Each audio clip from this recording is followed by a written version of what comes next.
Hello everyone, and peace of Christ all of you. Please invite your friends and let us have a good time together today learning something new. It is the old thing, but new learning. Today the Muslims are celebrating what is called Al-Adha. And the fact Muslims, all their celebration is called Al-Adha. Yes, they give it a different name, but Adha means sacrificing blood. And here you ask yourself, why they have a day it's called sacrificing blood? And they sacrifice blood to whom? In Ramadan, they sacrifice blood. Now they sacrifice blood. All is Al-Adha. But Muslims, they say to us that only pagans, they sacrifice blood to God. Actually, there's tons of articles speaking about this, which I find hilarious. You will find the Muslims saying that we don't sacrifice blood to be forgiven. There's tons of hadith, reference, speaking about you. If you sacrifice, Allah forgive your sin. And this is the whole point of this supposedly the holiday you're practicing now, that you go around the stone, you kiss the stone. By the way, you are not pagan if you are a Muslim kissing a stone. I mean, obviously, paganism have nothing to do with kissing stones. And then if you believe that the stone will suck your sin and clear you from sin, that's not paganism. That's not. And then if you believe that if you sacrifice animals to God, and you have to shed blood, I mean, okay, you know, let me see if I can find articles. I was going to talk about comment, by the way, but as long today, this is organized supposedly for 2 days ago, but we changed the date. This is the topic, different from the title.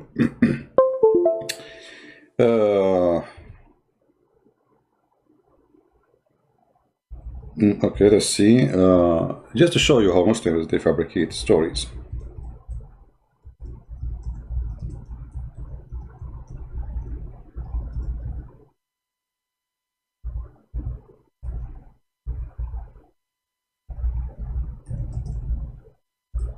I'm going to do a little search in Google.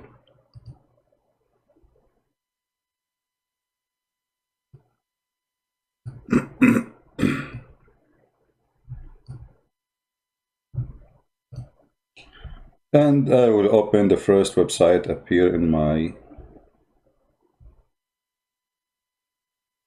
search. Here we go. We found actually it's called About Islam. About Islam, and they put for you right away a bunch of sheep. And the title is it blood sacrifice animals to forgive sins? Okay, let us see. Answer.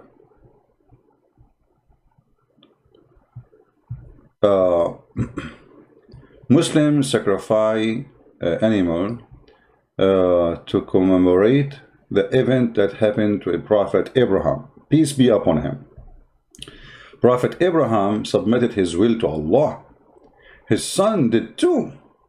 When he was about to slaughter, all right, his son. Okay, and then the point of the whole event is not the animal itself or its meat or blood, but rather God. Okay, so they are saying the answer no, to make it simple. The answer, no. Who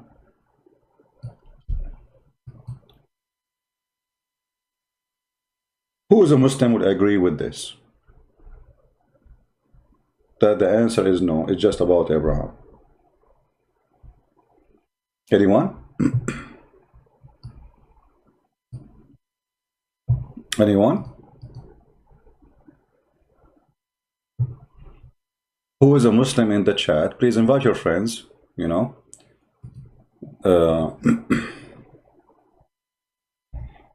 If you are a Muslim,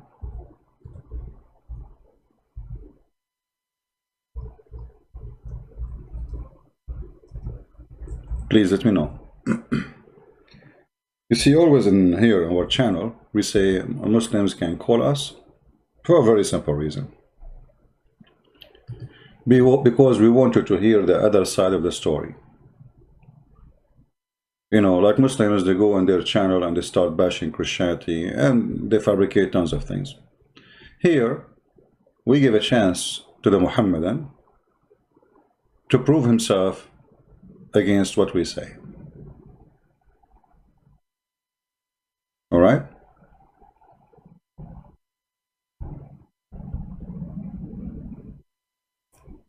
Any Muslim want to say anything?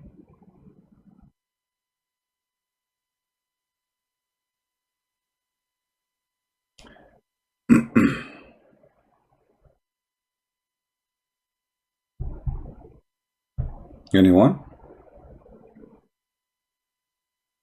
Let us go then, as long as there is no Mohammedan, he object my statement that this is absolutely a fabrication. Let us go to the Quran. You will see that the pagan Muhammad, he made sacrificing as a way to get approval from God. And this is the point of the sacrifice for the pagans. You sacrifice something, and the God, he approved the sacrifice. I'm not sure how many of you remember the story of Adam and his children.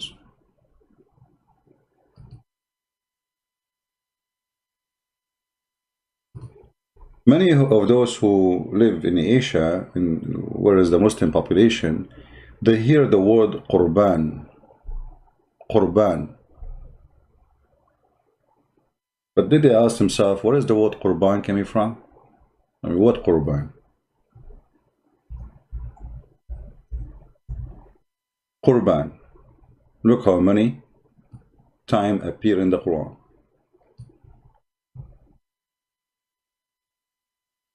Qurban is a requirement from Allah to approve, to forgive,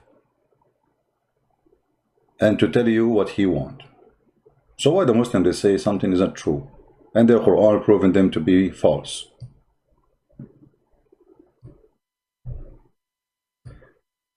Let us read the story of Adam and his children,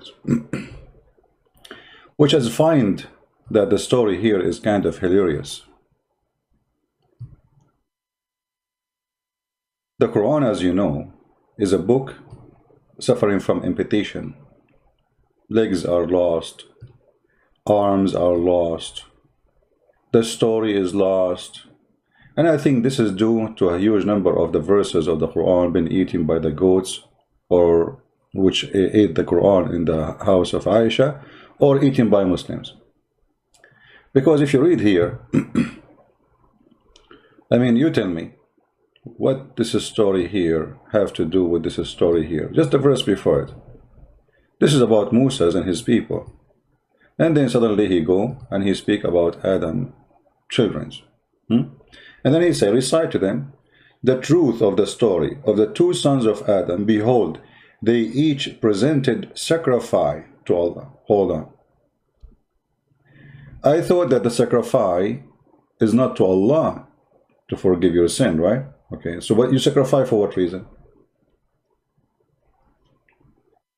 Who is the one who established the culture of sacrificing according to Islam? Any Muslim can tell me? Do we have any Muslim can tell us? Who is the one who started the culture of sacrificing? You see, the Muslim, they say Christianity is paganism, Jesus, he sacrificed himself. You see, there is difference between sacrificing yourself and sacrificing somebody. Jesus, he knew what they do. He knew what they do. He knew the future.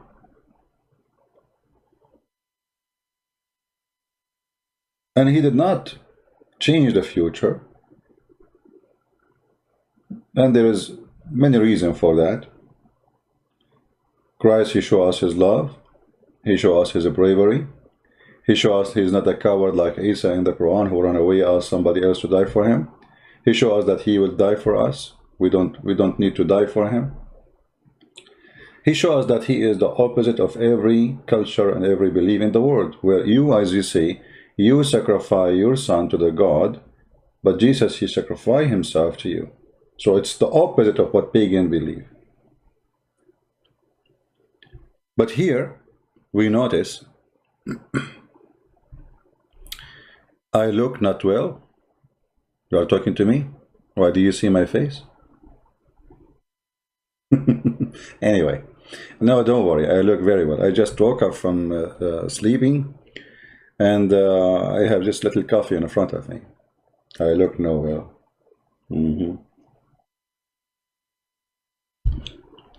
So, what is the story of the sons of Adam giving sacrifice to Allah? Who is a Muslim want to help us?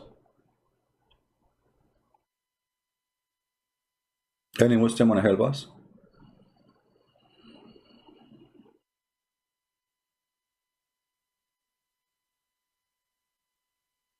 Who is a Muslim? There's no way we have like all those hundreds of people listening, and there's not a single Muslim he can tell us what happened.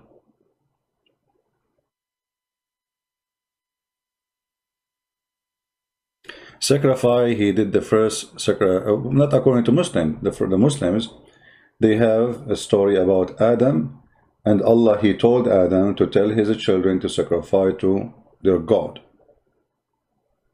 And the story, by the way, it's super funny. If I tell you the story, what behind sacrifice of Adam, children's, you will not believe it. According to Muslims, Eve, the wife of Adam, she gave birth to 2 daughters. She used to give birth to twin each time. And then one twin, the daughter was, she have cross eyes. Cross eyes. And Adam used to marry this twin daughter to other twin boy. Supposedly that make different. I mean, this is very silly. It's stupid, you know, this is the garbage of Muhammad. So when he gave birth to 2 twin, one boy, each time the twin is one boy, one girl, one boy, one girl. One of them, she have a cross eyes. Now, both brothers, they don't want to marry the cross eyes women or girl. So Allah told Adam, tell each one of them to give me sacrifice. And the one who I accept sacrifice, he get the woman which was no eyes, cross eyes. True story. I mean, obviously, it's a genius, the one who come with this story.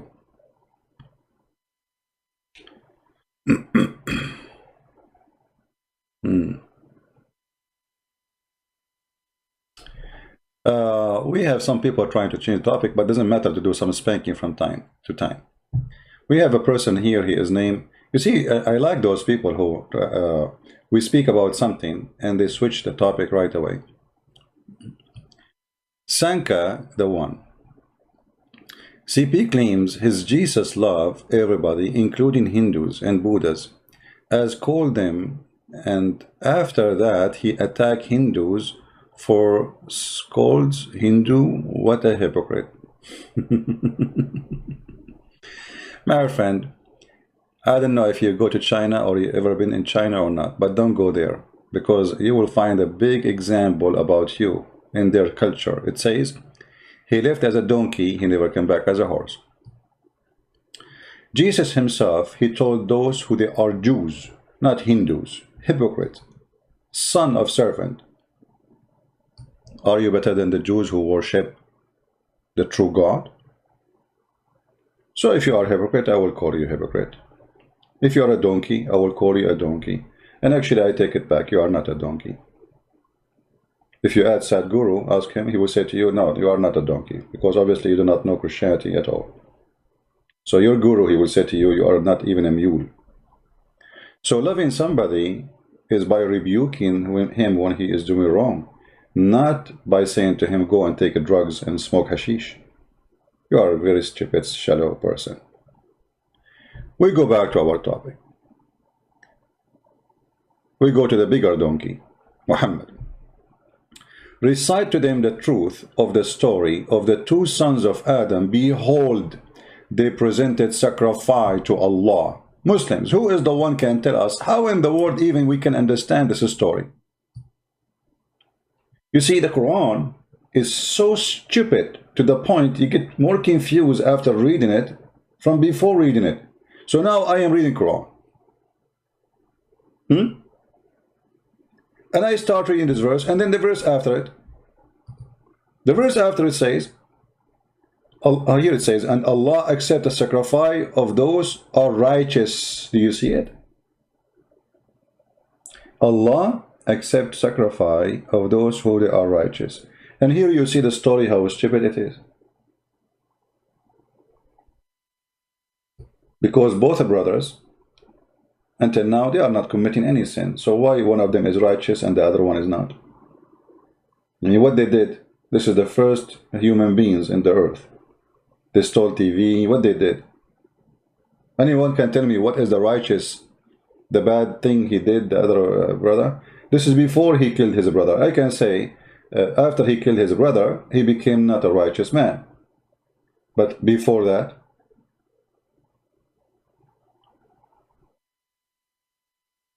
same time, we go to the second verse, we find that there is no story.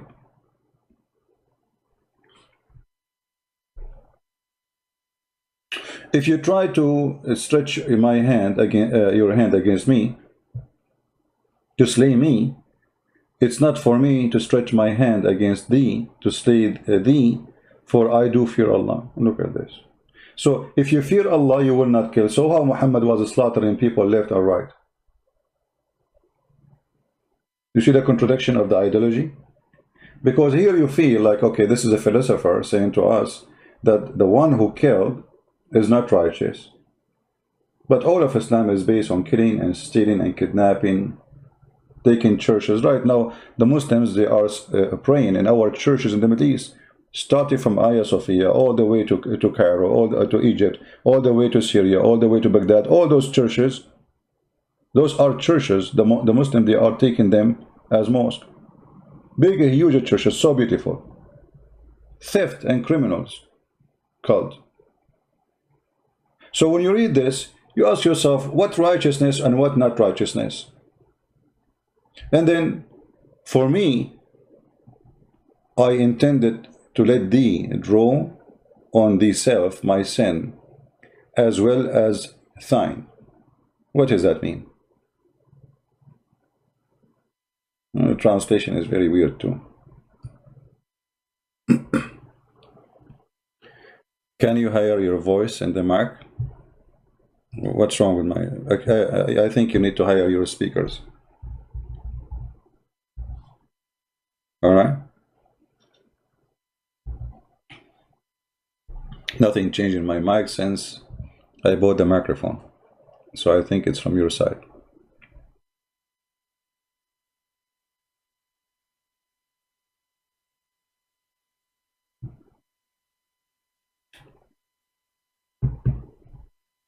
And don't please change my topic asking me to explain prophecy. We can, you know, finish topic and then you can ask me questions. So what this story is about? The story here proving to us that Islam is a fraud. Because Allah, He will not approve anything you do unless you provide sacrifice, and Allah will accept the sacrifice from the righteous. Who said that? The Quran. Did that happen to Muhammad? In other way, did the Arab and the Jews ask Muhammad, give sacrifice, as Allah said in the Quran? If you go right now, go to the yellow pages of Muhammad, we find them asking Muhammad to do what the Quran said. Chapter 3, verse 138. They also said, Allah took our promise not to believe in any messenger unless he showed a sacrifice consumed by fire, between two brackets, from heaven. What Muhammad said to them? He said, okay, I will do it. No. Did he do it? No. He said, say, they came to you messenger before me. There come to you messenger before me with the clear signs, and even with that you ask for. Why then did you slay them if ye speak the truth? And here you see the fraud Muhammad getting busted. He is the one who taught us that if you are a righteous man and you want to prove or receive an approval of you being righteous, you give sacrifice. So what Muhammad will lose? All what is going to take him? Sacrifice a sheep. And then the sheep will be taken by fire. If we go and read the story here about Adam children, we will find the following.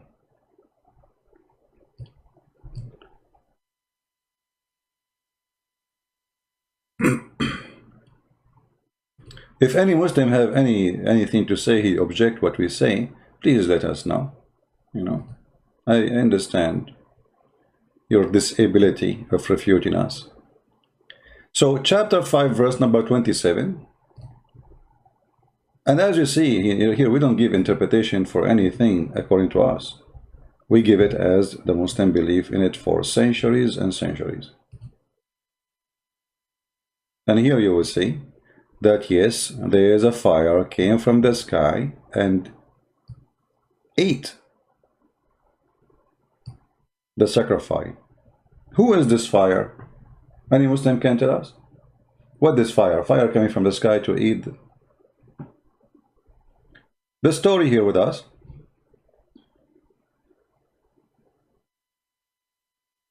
Exposing many things. Actually here the story doesn't show anything about the cross eyes.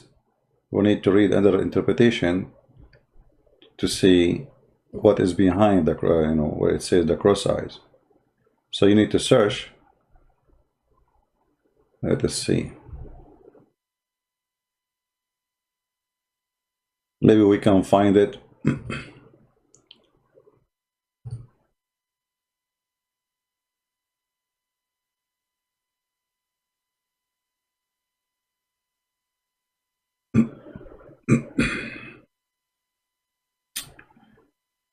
All right, let us see here.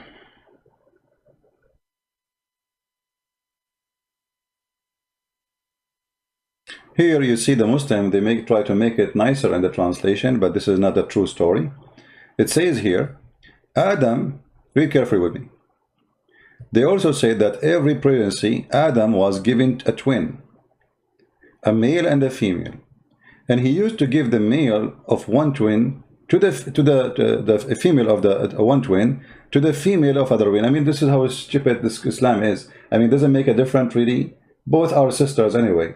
I mean, look at the stupidity. Supposedly Adam is conservative. You know, I'm not going to give the sister for the same twin to have sex with her. I will give him the other twin. I mean, do you see the genius? Like, supposedly now we fix it. Like, I'm not going to do that. But what? What difference is going to make? Aren't they both sisters?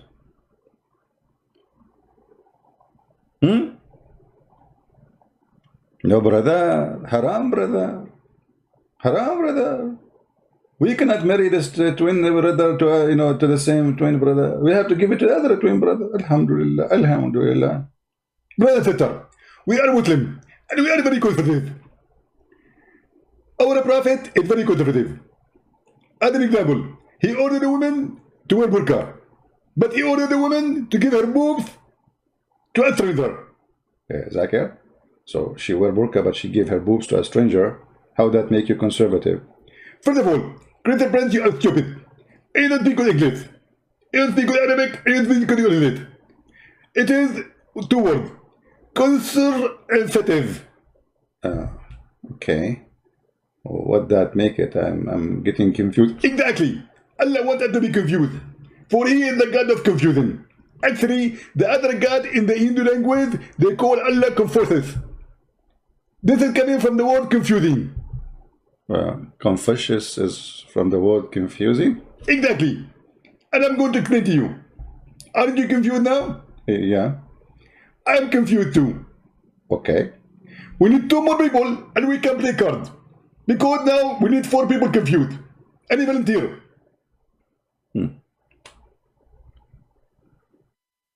Zakir Naik explained to us the philosophy of Allah.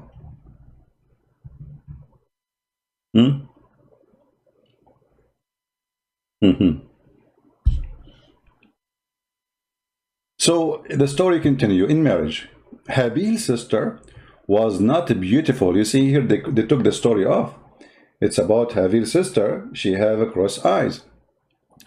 And Qabil's sister was beautiful. Oh boy. Oh boy. Oh mommy. Oh mommy, mommy blue. Oh mommy blue. Got 2 sisters. Oh mommy. So one sister is not good looking, the other sister is good looking. And now the 2 boys fighting to get the one sister. You know, Muhammad is not only a fraud. He is the biggest fraud in history. He collects stories, fiction stories, and he written it part of his Quran. I don't know how many, you need to be somebody have little knowledge, you know, study very well. You will find that Muhammad, he come with an idea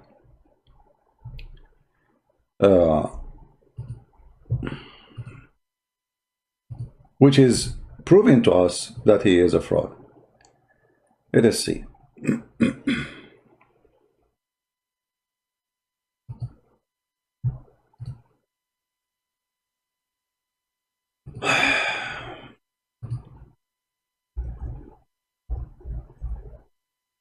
You know, Muhammad is the same as an idiot. He cannot keep his mouth shut.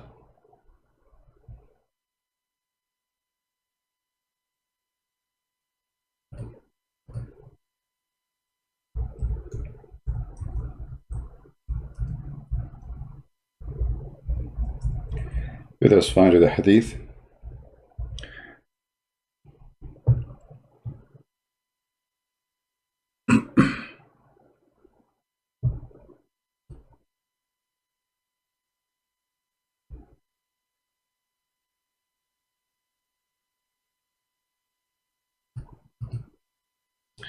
According to Muhammad, Eve, each time she gave birth,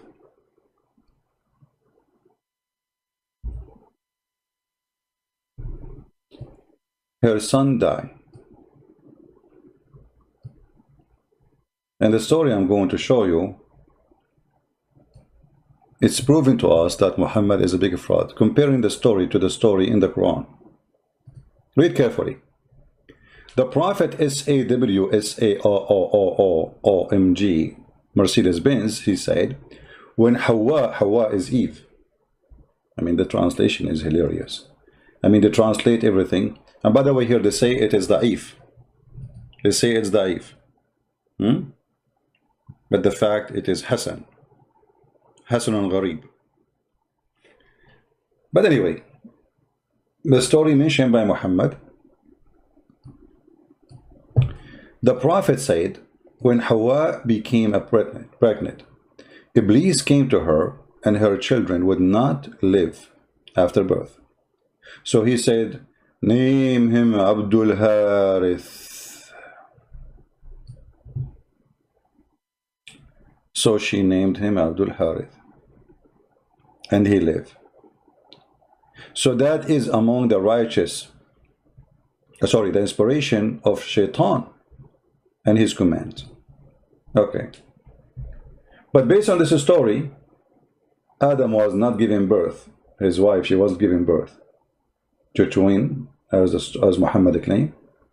And the first child of Adam, which lived, it's not the one mentioned in the Quran. It is Abdul Harith.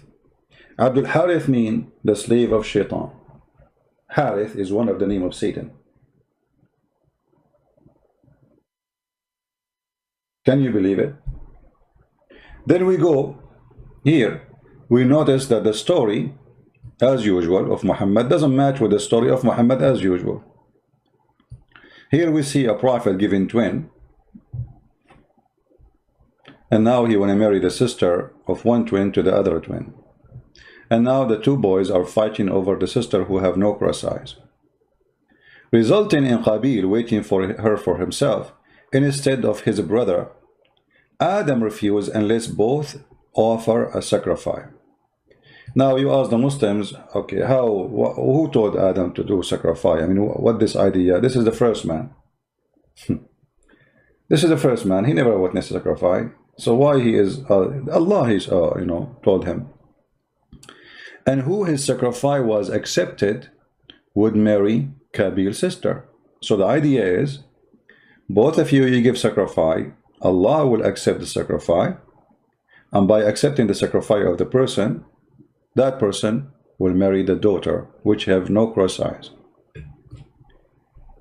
And the idea of having a cross eyes with a female, I mean, this is,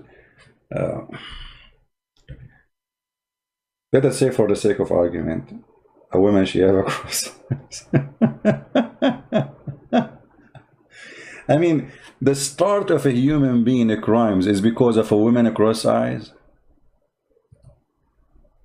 not cross breast, not cross lips. It's a cross eyes. I mean, do you see the problem?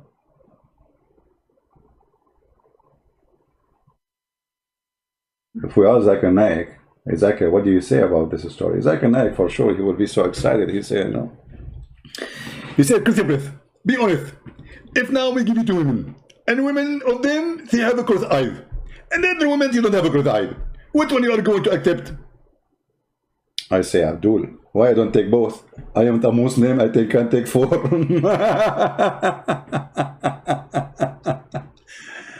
Oh boy, stupidity is amazing. Why we have only 935 people?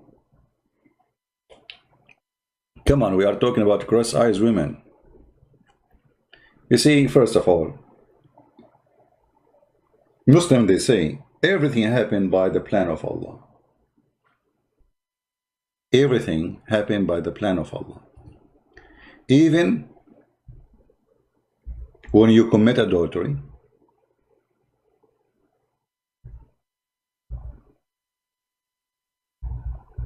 it's Allah order. Even when you kill, it is the order of Allah. Allah, He forced you to kill. Anything you do, sin or not sin, it is Allah making you do it. And the Quran is full of verses proving what we are saying. And all those verses are hilarious, as usual.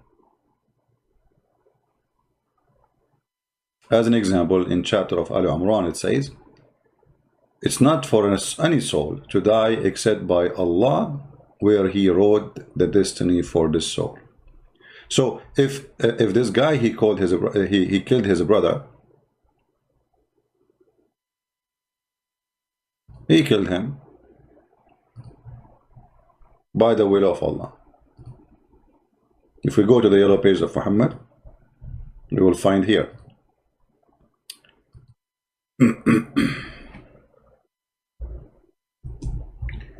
Let us find the verse.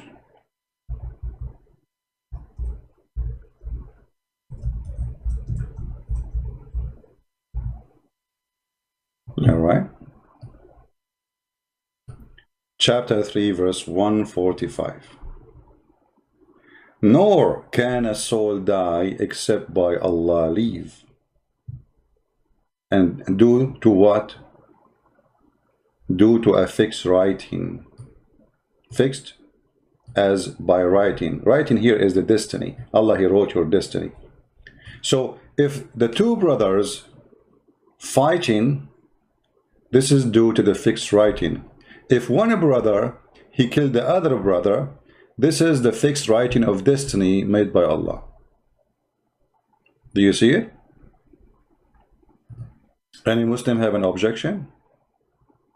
So here we notice that the idea of righteousness and not being righteous is stupid in Islam, because righteous is somebody have a free will.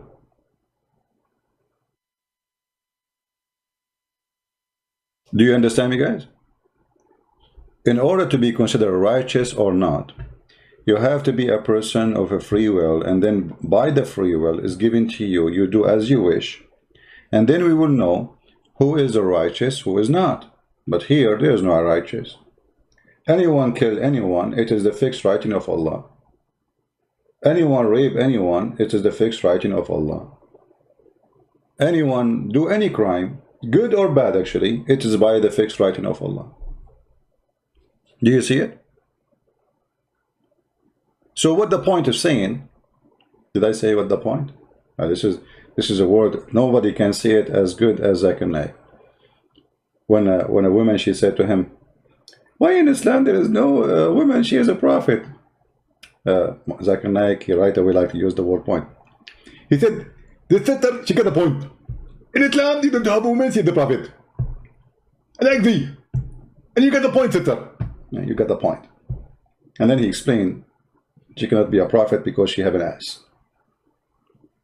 This is called the Islamic explanation, ass explanation. And the same goes for everything. You cannot maintain little brain with this religion. Brain and this religion, they don't work together. You see, I understand that all religion, they have to believe in things. Sometimes it's hard to explain, but this is, I mean, this is simple. This is simple. So everything is written by Allah. Everything is done by Allah. Everything, you kill me, it's by Allah. I kill you by Allah. You rape a woman by Allah. A woman, she kill her husband. This is the writing destiny by Allah. So what is the religion here? So why we are exist?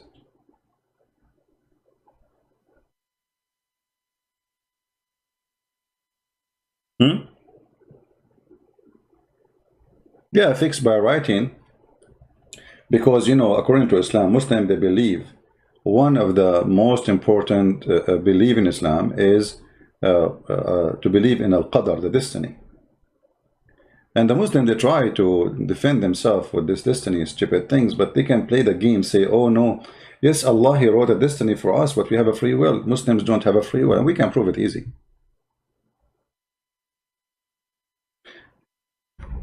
Actually, I'm going to open my Skype.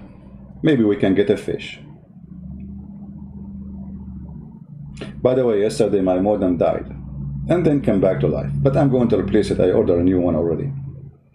It went, I thought I'm not going to be able to come here live on air today because he have a heart attack. Suddenly, there's no signal. Okay, let us open our Skype. Only Muslim, please, can call us.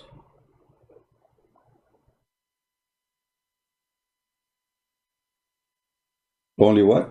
Only Muslim, please.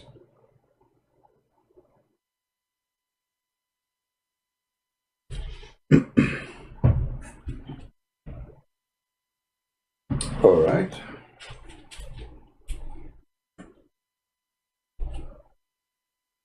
We are in Skype.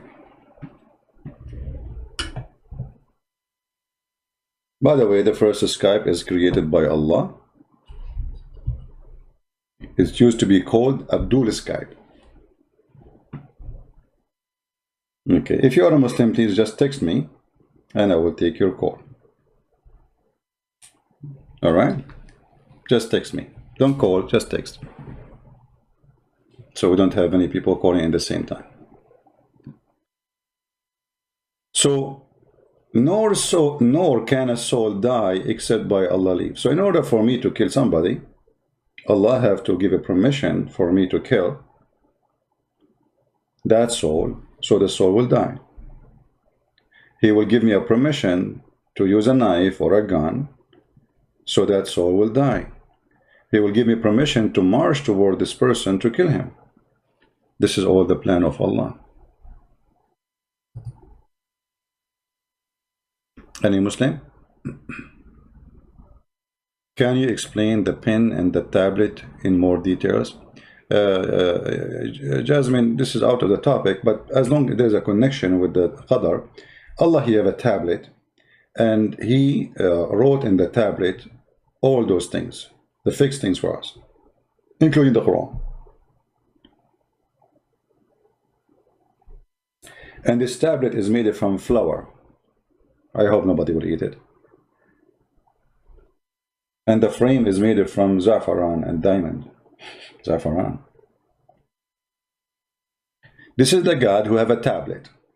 Nice to meet you. And he have a pen. He created the pen and he said to pen write. And the pen he write all our destiny there. I mean, that is fun. You know, you watch Harry Potter. I mean, you see you have a pen. You say, pen, can you write for me the number for number? This is like Alexa. Alexa. I don't have Alexa, by the way. I'm just joking. This is what, you know, Google and Alexa. And this is the pen of Allah. So Allah created the pen and he told him to write everything. Alexa. I have no Alexa in my home. No female are allowed. Alhamdulillah. Oh boy. Christian Prince, he been destroyed by many speakers. Where are they? Why all of you Muslims can destroy me so easy, but not by calling me? I mean, have you ever heard of boxing match and you don't go to the stage to box that guy, but you win that you win? I am destroyed by every single Muslim. Zakir Naik will not debate me. Sabil, what is his name? Dr. Sabil, this guy, the potato. And this Christian Prince, he said I did debate him, but I did not debate him. It's not me. I mean, this is my voice, brothers and sisters. This is not my voice. I mean, his voice alone is hilarious.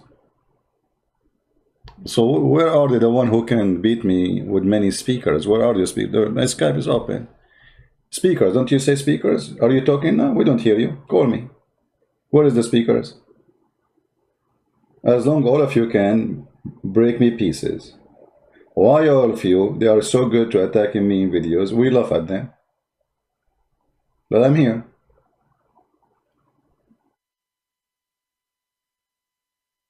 All right. Anyway, so if you go in the book of Hadith, which it is the laundry of Muhammad, all the laundry of Muhammad, his underwear, diapers, you can find it in both Hadith and Quran. But Hadith is hilarious. So if you go in the Hadith, you will see that even an infant, he died. Aisha, she thought that this infant will go to heaven because he did not reach the age of evil or doing evil. So she said, oh, this infant, this little boy, he will be, you know, a bird from the birds of paradise. Muhammad, he said to her, ho, ho, ho, ho, hey, Aisha, stupid. This is not true. It might be the otherwise. Why it might be the otherwise? He's an infant. He did not commit sin. Aisha, she said, read carefully. Aisha, the mother of the believers, said that Allah Messenger was called to lead the funeral of a prayer of a child from Ansar. So this is a Muslim child. And she said to Muhammad, Allah Messenger, there is a happiness for this child who is a bird from the birds of paradise.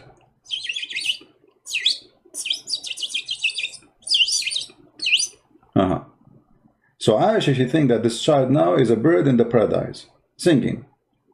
For it commit no sin, nor has reached the age when one can commit sin. He then said, Aisha, peradventure Aisha, stupid idiot, it may the otherwise, it might be the otherwise, hello? Do you see it? It might be the otherwise. How that can be?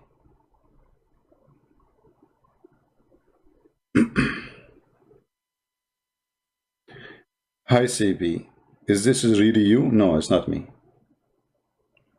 Guys, please, if you are a Muslim, only text me. Is that really you? Is it you? The one I'm looking for? La la la la la la la la la la la la la la. It's you. Yes, it's me. And what does have to do with the topic now? Why you are texting me? Who is a Muslim wanna call me? How a child he did not commit sin will go to hell? Why it might be the otherwise? Isn't it you Muslim, you say every child is born as a Muslim? And actually I have to agree. I was born as a Muslim because my mom told me when I was born as a Muslim, I do not know to go to the bathroom as a Muslim. Therefore I used to do poo-poo underneath as a Muslim. And that is the only proof you have that we are born as a Muslim. So as long every child is born as a Muslim, why this child is going to go to hell as a Muslim?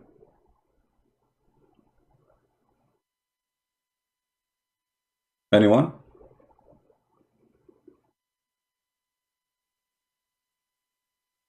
Where in the Quran Muhammad he said I am Ahmad as Isa prophecy? Guys, why you are changing my topic? What's wrong with you?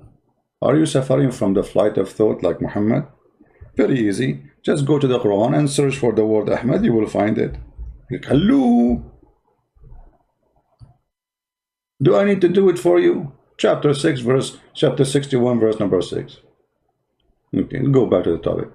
So, as a Muslim, so here you see that the destiny of Islam proving to us that Islam is stupid. Why? Because now the whole story of Adam children are fabricated.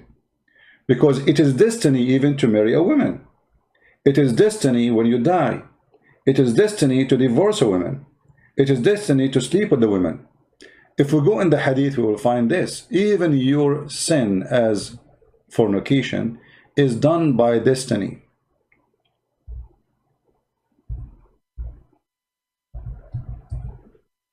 Read carefully.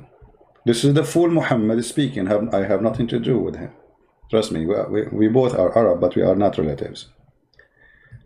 Verily Allah has fixed the very portion of adultery which a man will indulge in. I like the word indulge. First time I learned it actually here. I don't know if I'm saying it correctly.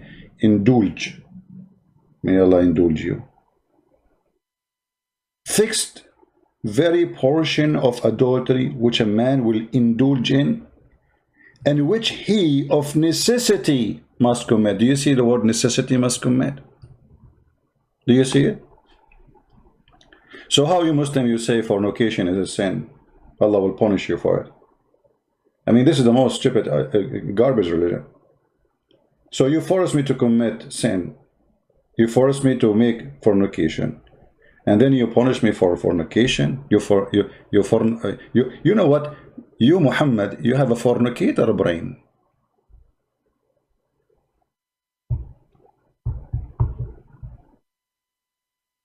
Where is the hadith where Allah says, Muhammad say that Allah says wrote the names of the women he will sleep with her? No, he did not say that. The hadith is not as you said. The hadith says it's written in her vagina the names of the one who will if her.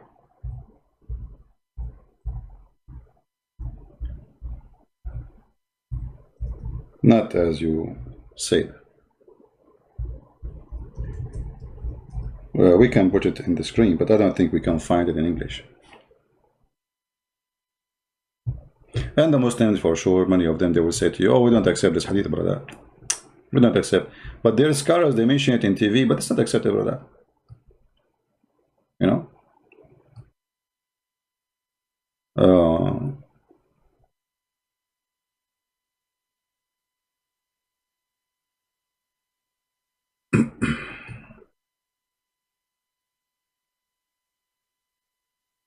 Let us see.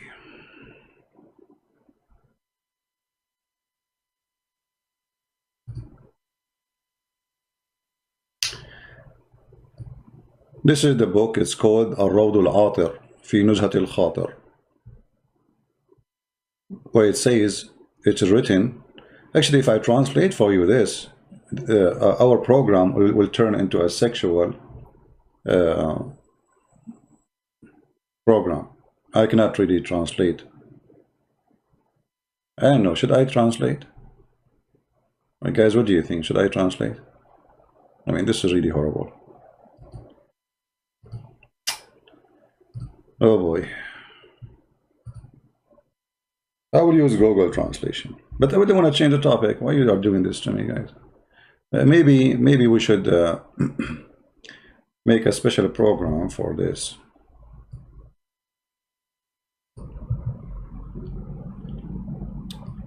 I will translate for you some. قال الشيخ الإمام العلامة الهمام سيدي محمد. Okay, so the Imam, he said, الحمد لله الذي جعل الذي الكبرى للرجل في فروج النساء. Praise be to Allah, who he made the biggest joy for men in the vagina of women. And look at this. Look at this second sentence. Oh boy. Unbelievable.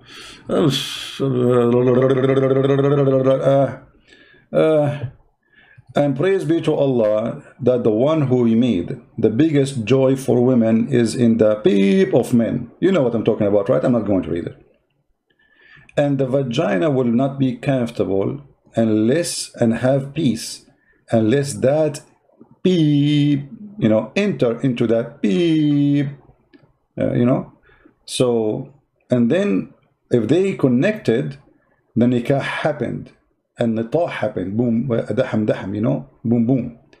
And a great fighting, and the two desire get so close together by the touch of the hair of the two private part. And when the man, he start insert, I mean, that's it, we have to stop here. This is very filthy. Translate to English, maybe that will make me feel better.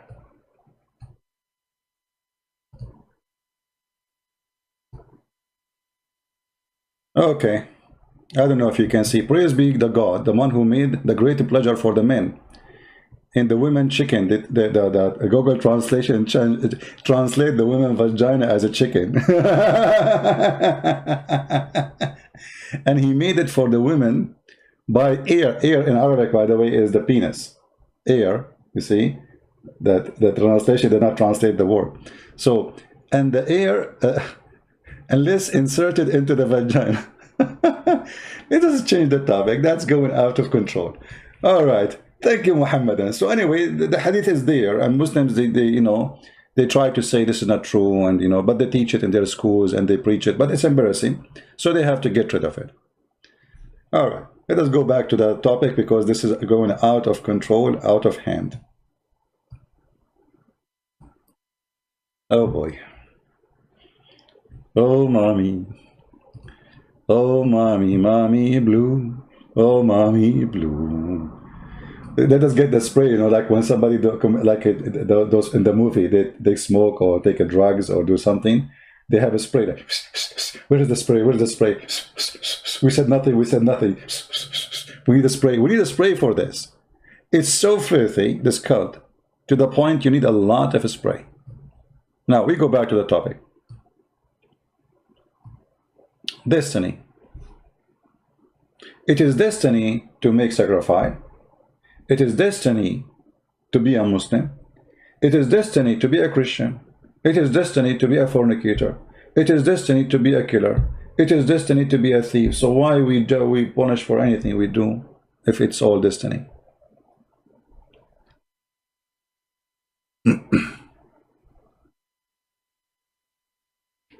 Let us see.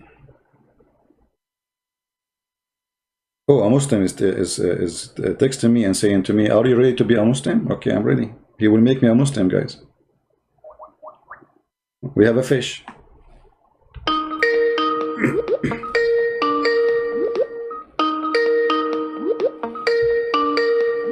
Answer, Mr.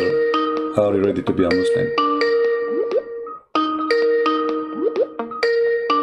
The fish is not answering.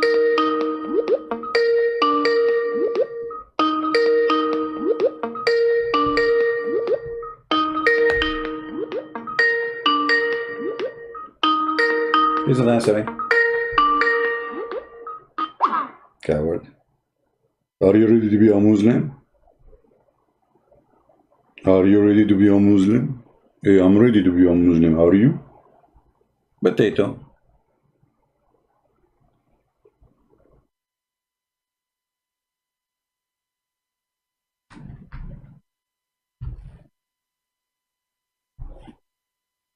What do you mean, are you to be a Muslim? Don't you see how big my brain is?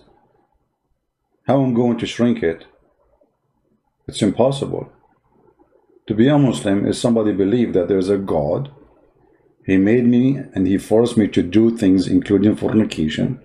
And then this God is questioning me, why you did fornication? I say, Allah, you made me do fornication. Allah will say, yes, I made you do fornication. Do you have to obey me? Or Allah, it says that there's nobody can change that. It is the will of Allah. Nobody can change it. I don't care. You should try to change it. I made you fornicate. Yeah. I am the God of fornication. My name is Allah.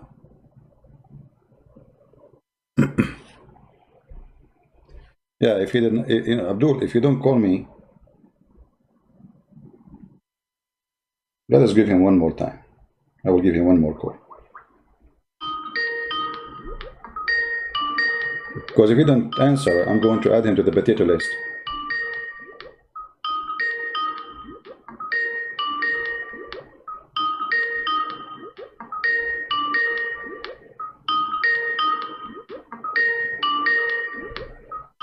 Okay, we add you to the potato list. Forget. I have potato list, black people, potato. That's it.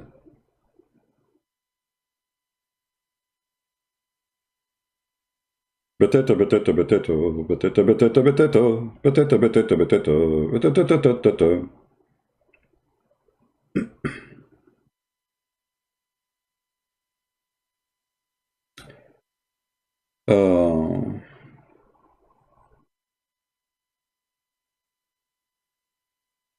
If you have a question, don't send me a question in Skype.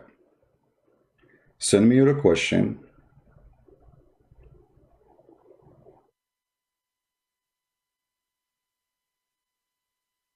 in YouTube.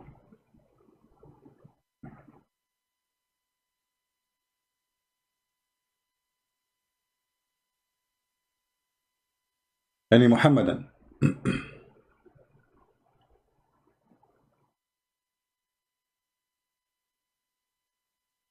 So if you see here how this cult, the garbage is connected all over. In one hand, Allah will make you commit adultery. In the other hand, Allah will punish you for your adultery, which is very funny. In one hand, Allah, He will reward righteous by adultery. I mean, what is adultery? What is exactly adultery? God, He created Adam and He created Eve. When the man multiply, like as an example, David in the Bible is an example of that. He did not do the permission of God. He was multiplying his wives. When a man, he multiply his wives against God's will, he is committing adultery.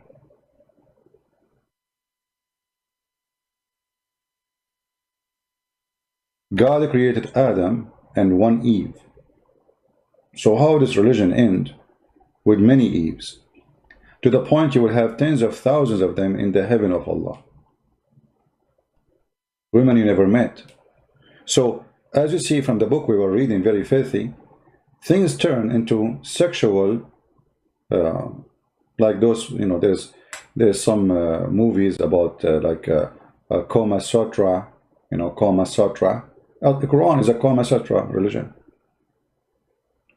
Sexual pleasure, food in the belly, wine in the hand. And boys around you, they are naked and they are white like pearls. And a penis will never go sleep.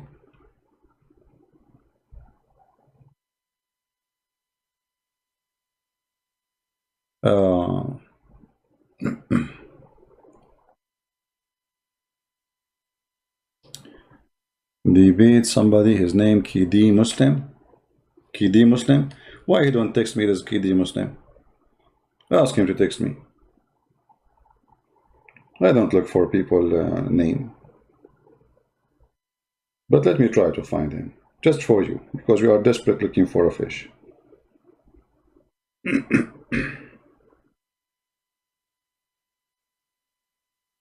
Well, I searched for Kidi Muslim, I don't see anything.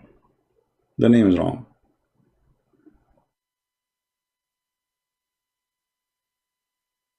I have it correct in front of me in the screen. KD Muslim. I see nothing. Let him text me, my friend. All Muslims are hero, but they don't want to prove it. I'm here, I'm live, my Skype is open. There's no need for a drama.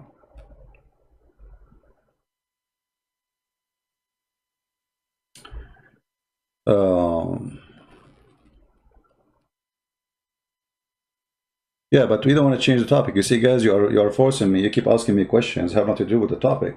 So how we will finish the topic? Our topic is what we are celebrating today as Muslims. Alhamdulillah, I'm a Muslim, you know, and I praise Allah every day, as you notice. I believe Muhammad is a true prophet. And the proof that Muhammad is a true prophet, he used to have sex with all his wives, one after one, without even washing. Alhamdulillah. Brother, if he is not a prophet, how he can do that? Even those stories, which I find hilarious and stupid, proving to us that Islam is based in sexuality and nothing but a fraud. Those people, they became obsessed with sex to the point. To believe in a man, he have to be sexually powerful. In fact, Muhammad, he cannot have sex. And all those stories are cover up. You know, when somebody, he is doing something the opposite, so he created a story like, you know, a guy, let's say a guy, he's a coward. He want to tell a woman how brave he is, but he knew he's a coward. Once I was walking down street and there's like 10 guys came to attack me. And like, oh, okay. But reality is different. This is Muhammad. Muhammad, he cannot have sex. And the Quran and the Hadith proving to us. People in the Quran, they accuse him that he's cut off, which means his penis is not functioning. And the Quran and the Hadith proving to us that Muhammad, he was imagining himself having sex, but he never did. Do you see it? The Muslim, they claim magic for that. They say, the Prophet Aisha, she said, the Prophet continued for such and such period, imagining that he had sex. In fact, he did not. So all this period, Aisha, she was sitting in her bed waiting for the sexual predator, Muhammad. He never come. He was in the other bed, imagining he have sex. Do you see it? Do you see it, my friend? If you remember the other hadith, where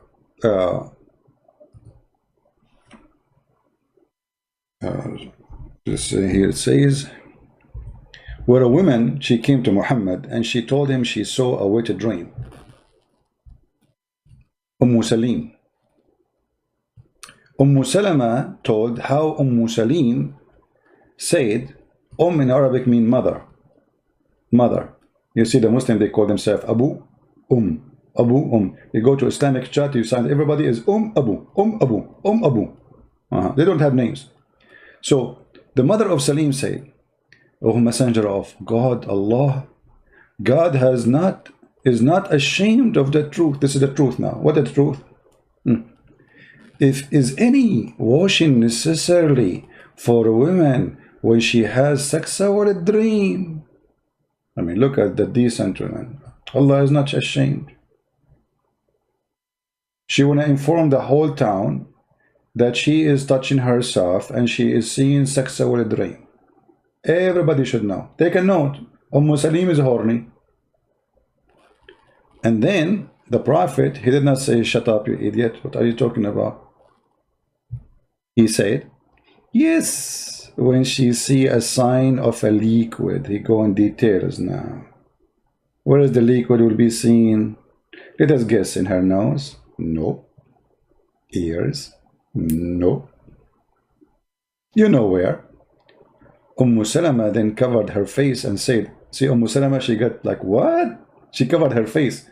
You see, when women like, they're surprised with something, she put her hand over her face like, what? What? And what she said, Messenger of Allah, does women have a sexual dream? The fact, the translation is not accurate. It says, تحتلم المرأة. which means she have the orgasm. He said, yes, yes. He replied, yes, of course she does. In what way does the child resemble her? Look, what? Dr. Muhammad. So the reason the child resemble her because she have a sexual play. This is how the liquid come from her vagina, supposedly.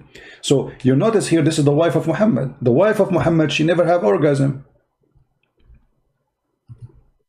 This is the wife. How the wife of the prophet, false prophet, she never have orgasm. Read the hadith here. And it is sahih, as you see. They cannot play games with it. If she sees that she has this charge, then you see, look what happened in translation. You see the fabricated translation? We just changed the hadith translation, and the story is different. If she sees that she has this charge, then let her perform a bath. Salama, she said, oh, Messenger of Allah, does that really happen? Which means women have this charge. The wife of Muhammad, she never had this charge. So what the Muslims talk about Muhammad having sex with women after women? No, now we know he never. Why they have never have this charge? Because maybe he was using something else. Anyway, dirty. Muhammad Qadir saying to me, dirty. I am the one dirty. Or your books? This is your books. Coward. You don't feel dirty when you speak about muta and you practice it, but you feel dirty when we talk about it. You don't feel dirty when your mother, she go and rent herself to a man for 1 night or 1 hour, and you don't feel dirty about it, and now you feel dirty because we quote it for you. Anyway, going back to our topic. And we look how this topic became so complicated. So everything happened by the will of Allah. Anything. Fornication, adultery, killing. So going back to the story about Adam's sons.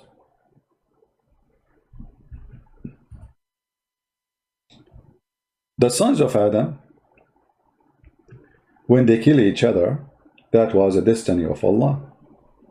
And here you see the Quran showing the stupidity of the author of the Quran, because it says Allah accepts sacrifice only from those who they are righteous. But who is the one who made them righteous or not righteous? Allah. So how you can call them righteous if you are the one? You see, if I am forcing you to be guilty, how you can be a person who is not righteous? You know what I mean? Same time, Allah established the concept of sacrifice to approve anyone. So why Muhammad did not do as they asked him to do, as the Quran say? They said, Allah took our promise not to believe in any messenger unless he showed us a sacrifice consumed by fire. And this is exactly what happened according to Muhammad. When the sacrifice was given by the children of Adam, Allah, he sent fire from heaven, and the fire ate the sacrifice. How come Muhammad, he established a rule? Allah, he established a rule that anyone you want to see if I approve him or not, he have to give a sacrifice, and then I will send a fire from heaven. Read carefully. This is Tafsir al-Jalalain, and this is the Quran, chapter 5, verse number 27. And recite to them, Muhammad. And here, by the way, the word recite, it's very stupid. Why? Because watli alayhim, recite for them the story of Adam. That's mean Muhammad, he knew the story, he knew the verse from before, but he just received it. Because you don't say the word recite, and you see even the Muslims saying the word recite in the translation. You don't say to somebody recite if something he never heard of yet.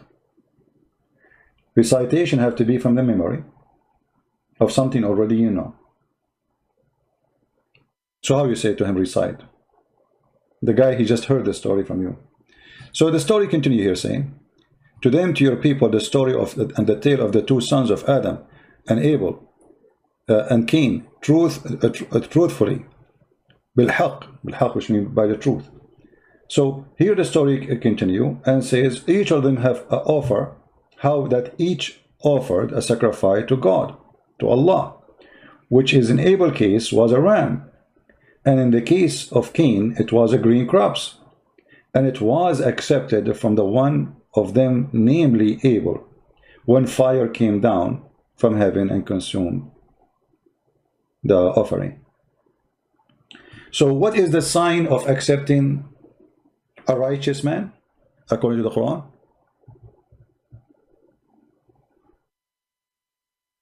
You make an offering, Allah, He sent a fire, and the fire will consume your offering. Muslims who speak about paganism,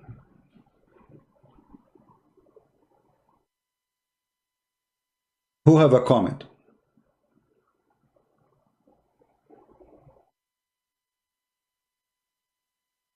Who is a Muslim? He have a comment.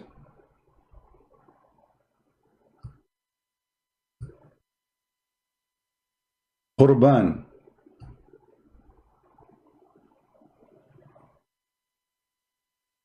You Muslim, you say Christianity is paganism. They crucify Jesus, which is stupid of you to say, because we did not take Jesus, put him in the cross. It's not me. We Christians, we love the Messiah. We did not sacrifice him to be forgiven. Sacrificing we are talking about, it's you, the believer, putting someone as a sacrifice so God will forgive you.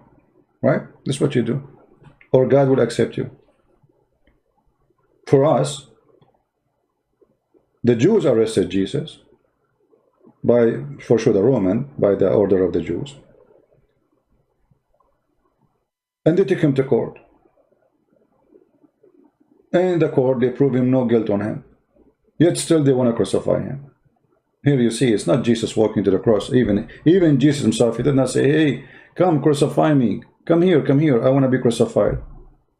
So they change the details of the story and the meaning of the story to make it look something else. And this is always what Islam is about, fabrication. Here we see that the first one who established sacrificing of a blood is Allah. Real sacrificing. You see, they say to you the story of Abraham, which they copy from the Old Testament, which is a proof of Christianity to be true and Islam to be false. And we will go to that verse right after this one.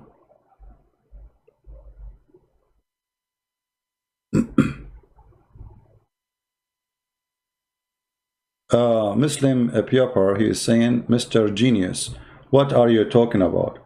Recite. This is Abbas. He is delivering pizza now, and he is, making a statement. Abbas is the same as the Prophet. When he make a statement, he make a poo-poo. What are you talking about? Recite is the same. What are you talking about? Recite is similar to singing. Okay. This is your dictionary, idiot. And you speak English better than me. You are a certified donkey. Recite or declaim a poem, a message from the memory before the audience. Do you see it's coming from where?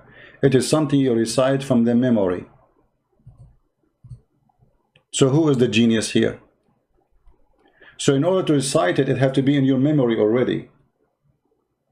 You're an idiot. And the funny, you speak English better than me. I mean, I don't know, maybe you spent all your life in England. I don't know if you are born there. I am just an immigrant who have a few years of speaking English. This is what recite mean. You recite something is already in your memory. Right? Somebody says, if we came from God, aren't we all God? I don't know what do you mean by that, but let us say, if you are speaking metaphorically, we can say, the Bible says, all of you are gods, you know, because the Bible says, be holy like your Father. Be holy like your Father. But does that make us really God? No. It's a metaphorical statement that being holy is a statement or an order or a project to work in. But we are not God. God, the word God, if you speak about the one who we mean as God, is the one who's called Almighty, who can do what nobody can do. As simple as that. God always is measured by two things. His ability is why he's called Almighty, and how decent and amazing he is as ethic. That makes the person we worship the God. Now we go back to the topic. I hope Abbas will buy some Vaseline because he have a lot of fingerprints from my hand over his bum. So here you see, they said to him, it's also, they said, Allah took up our promise not to believe in any messenger unless he showed us a sacrifice consumed by fire. You see, the verse here does not say, oh no, this is not true. This is not true. No. Look what he said. Say, this is the answer now. Muhammad having a debate now. There come to you messenger before me with the clear signs, and even with that you ask for. But the Jews, they believe in the messengers before. So why you are saying they don't believe? And as long Allah is the one who set the righteous rule, who is righteous, who is accepted by Allah, as we showed you in the other verse, why you don't practice what you set as rule? The one who Allah accepts his sacrifice is the one who Allah he approves. So all what they're asking you for, show us that you are approved by Allah. All what you need to do, bring a goat.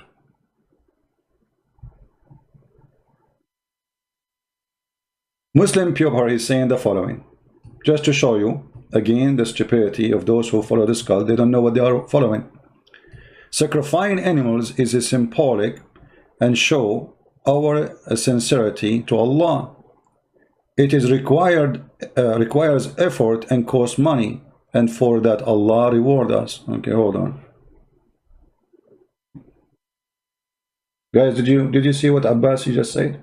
Anyone notice the stupid statement he just made? Sacrificing animal is symbolic and show our sincerity.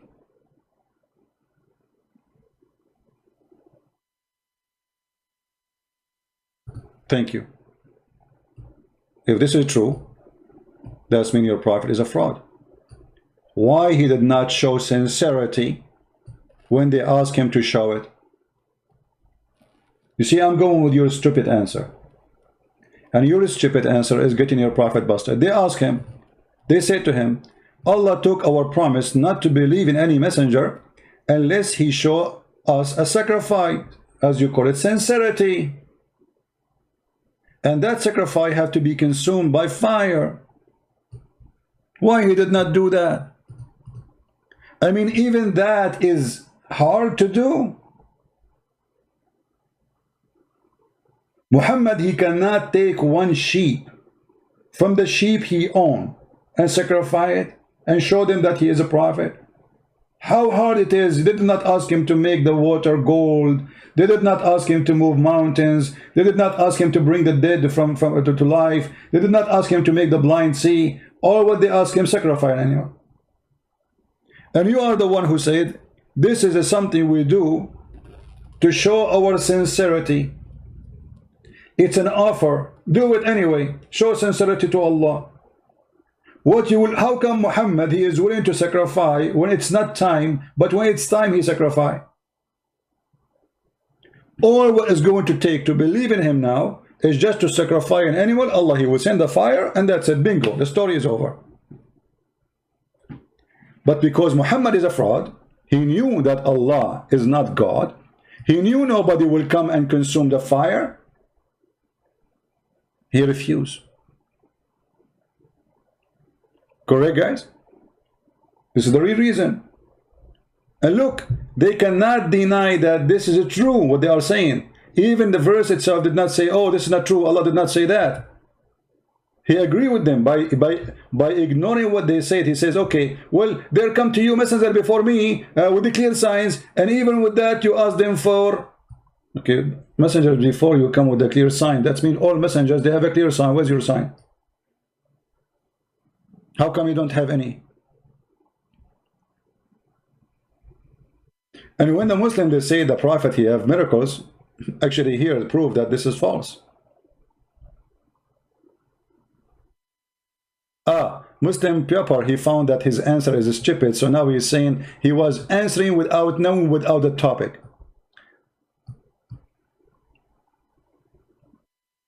Muslim Pepper Abbas, he's trying to fix it, and now I mean, those people are really weird. He tried to fix it now, so look what he said. I don't know the context. I joined just 5 minutes ago. So you are saying to me you are officially a stupid who answer without knowing even the question or the topic. Idiot. The only person I am feeling sorry for is your wife, who have to live with such a person like you 24 hours a day. For me, it's just a chat. I close and you're gone. But imagine what happened to this poor woman. I bet you your wife, she have a sign in her house that says he lived as a donkey, he never came back as a horse. So you are answering me without knowing what I'm talking about. And now you noted that you are a donkey. So you're saying, oh, I don't know what the context of the question. That make it even more horrible. Can you find one smart Muslim say something smart to me?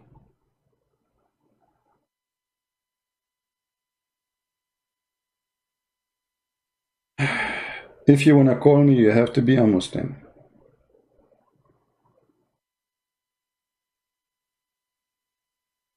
Are you a Muslim?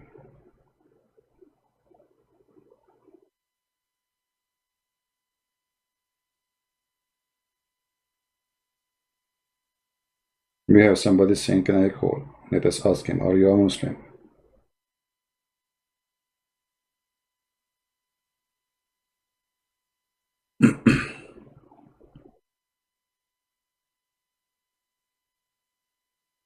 The one who said he want to translate my book to Turkish, please contact me in Patreon, and I will be happy to see people translating my book.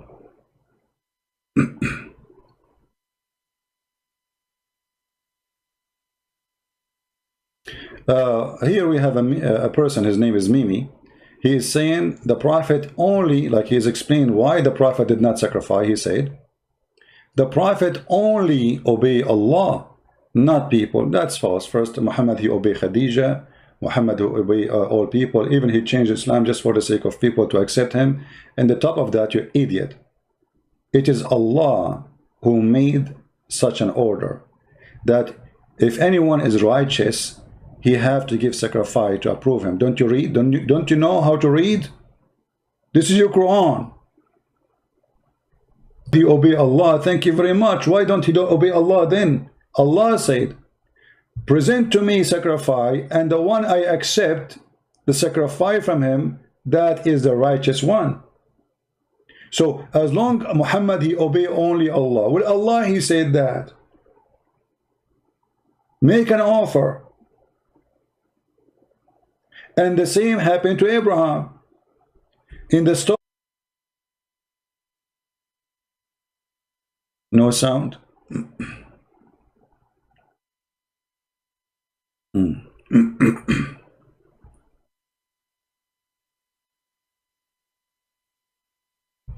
Okay. Guys, there's no need for those signs to put for me in the screen. There's no need to put those signs in the screen. We notice, we see. Stop doing that.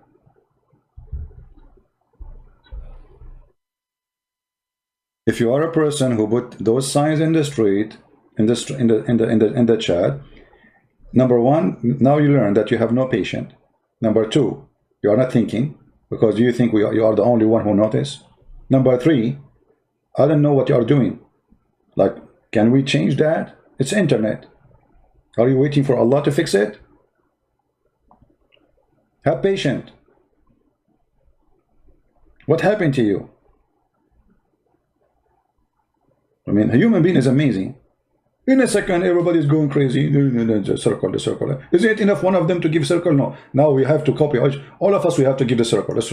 All of us. Yeah, join the club. Yeah, let's put more circles. Because, you know, that will fix it. Weird. Hey, people.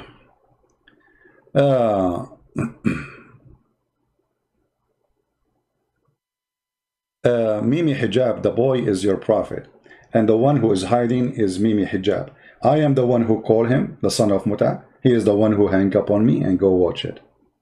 Boy, little boy. And who told you that if Muhammad is pet, that will make him God? Boy. Tell your little boy, son of Muta, to be brave and to call me. I am the one who called him. He did not even allow me to speak for 3 minutes. I am the one who called. The coward, he said to the Muslims he would debate me, but he never did. Son of Muta, like he's a prophet. Boy. Actually, he's not even a boy. The guy with the pink t-shirt, I cannot call him a boy. He is a lady boy. Pink t-shirt, and he is an Arab or Middle Eastern. Go in the Middle East, ask anyone who is the one in the Middle East wear pink t-shirt. You will find the answer. The pinky boy. Now we go back to our topic. All of them, by the way, they are heroes, but none of them dare to debate me. Cowards. When this guy, he said that the Muslim he would debate me, he brought 7 people to his room. 7 people are with him. And they did editing for a video, and all of us, we got them busted with that recording. It was nothing but a fabrication. Liars, darling. This is an act of a boy who is terrified. He don't want to debate me. Please, this part. Mute him. Hang up on him. Coward, son of Muta. Now, Allah took our promise not to believe in a messenger unless he showed us a sacrifice. If we go into the story of the story of Abraham, we will find Muhammad is getting busted again. So they cannot say they are following Abraham when they practiced today as called ALLthat, because they sacrifice Adha not only in this day, even in Ramadan. Ramadan is Adha too. Actually, in the month of Ramadan, they sacrifice way more animals than this month. Look at this.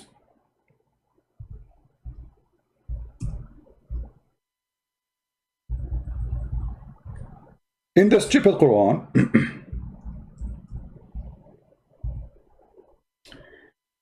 it says the following in chapter 37, verse 107.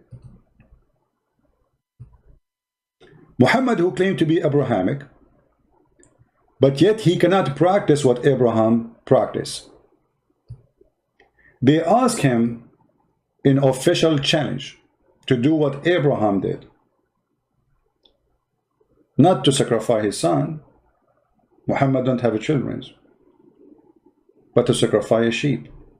For the story of sacrificing of Abraham, making it so clear that when Abraham he wanted to sacrifice his son, Allah replaced the sacrifice of Abraham with a mighty sacrifice. Even in Arabic it says بِذَبْحٍ عَظِيمٍ وَفَدَيْنَاهُ بِذَبْحٍ عَظِيمٍ. We sacrifice him with a great, tremendous ransom. Here you ask the Muslim, or the Muslim they will ask you, when Jesus sacrificed himself, he sacrificed himself to who? God sacrificed himself to God? Here we ask you the same question you ask us, you idiot. When Allah he sacrificed to who? God sacrificed to God? Do you see the stupidity? And Islam do not know what the word to be consistent mean.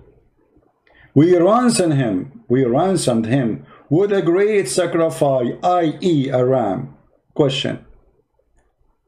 Allah sacrifice a ram. Why Muhammad cannot sacrifice a ram?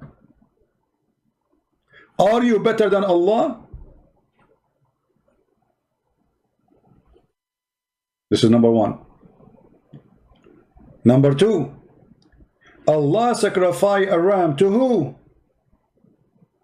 You Muslim, you say Christians, if Jesus sacrificed himself, how God sacrificed himself to God? First of all, we don't believe that Jesus sacrificed himself to God. You're an idiot. Jesus sacrificed himself for us.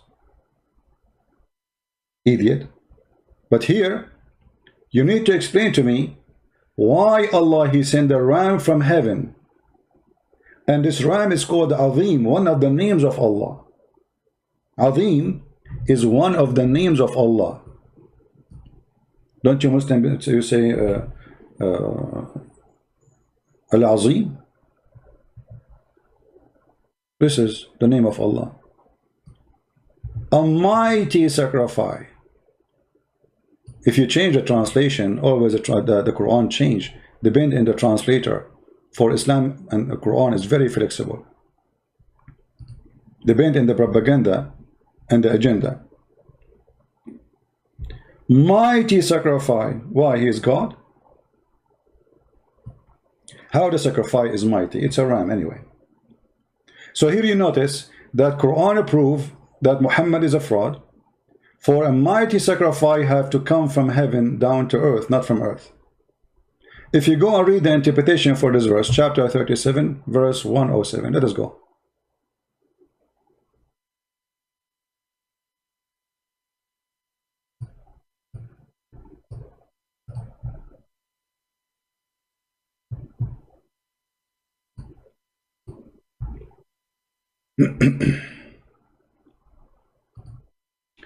Do you see how easy to get Islam busted? The stupid cult of Muhammad.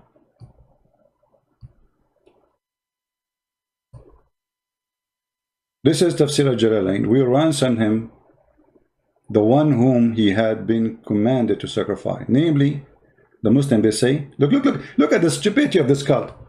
Namely, Ishmael or Isaac. I mean, how confused this cult to know who is the one who was going to be sacrificed. Anyone knows why the Muslims are confused? Some scholars, they say it was Isaac. Some scholars, they say it was Ishmael. Because Muhammad the donkey, he doesn't know. Quran is a plain book. There's nowhere in the story it says who Allah he ordered who to sacrifice who. I mean, what kind of a book? You don't even want to say who is the one who Allah wanted to be sacrificed. And what happened? Because Quran is not a story. Quran is like, let me describe it for you this way. Somebody was writing a book. And then he opened the door of his house and the window was open. In his table, in his office was a story. His story is writing it. Another story for somebody when fixing it. Another story of somebody when correcting it. So there's many stories on the table. And then the wind blew all the papers and they went in the street. Then a thief, he came and he started collecting those pages. He put them together and he made a book. And this is why the book is not connected. There's no connection in this book. If you go and read the chapters, you will see that there's no connection between the verses. And there's no story in the story.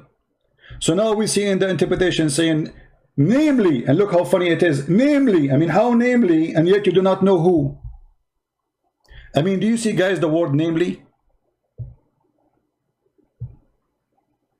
Hold on. The context in chapter 37, it's clear that it was Ishmael. Show me the verse, Abdul. Guys, the context, it's clear it is Ishmael. Show us where. You see, as long Abbas, I really like you. I wish the city will allow me to grow someone like you in my backyard, but they don't. Just to show you how stupid you are. It is clearly it is Ishmael. So why in the interpretation saying it's Ishmael or Isaac? You just said the context making it clear. Ah, it's clear for you. The scholars did not see it, brother. So the scholar, they say, namely Ishmael or Isaac. But it's so clear, brother, it is Ishmael. I mean, do you see how we're clear to the point? A great scholar like the one who wrote Tafsir al-Jalalain, he did not notice that, but Abbas he noticed, because Abbas, he delivered pizza. And by delivering pizza by time, he became a professional in Pizzano, Explanation for the Quran.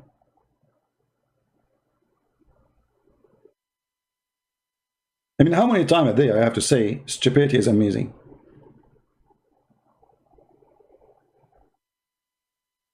So Allah himself, he gives sacrifice. Muhammad will not give sacrifice. Why?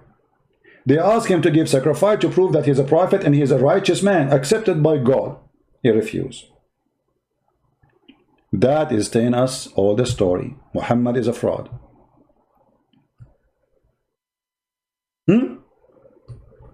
Why Muhammad did not get excited? Okay, say, okay, I'm going to give you sacrifice, so what a big deal? Huh? The same as Adam did, his children. The same as Abraham did, I will do the same.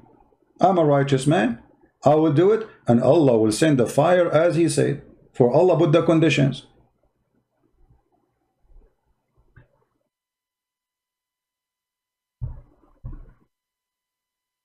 We have 1,200 people listening and not even one single Abdul calling us. Not a single Abdul. Look like we are short of Abdulism.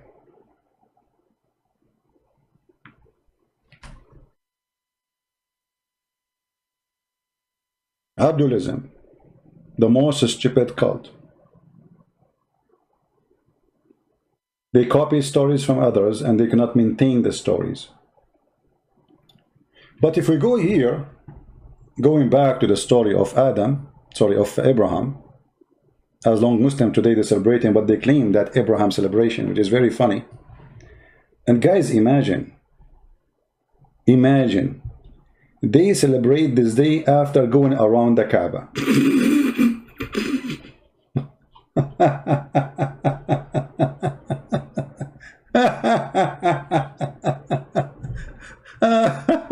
Unbelievable. The most hilarious cult. If we go in the Quran, we will find the following. The Muslims, they say that Abraham is the one who built the Kaaba. Correct? Abraham is the one who built the Kaaba. Okay. Ishmael, he helped Abraham in building the Kaaba. Okay. But the Quran said that nobody came to Mecca before Muhammad.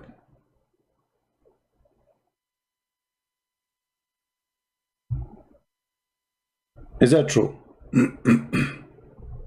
Mohammedan.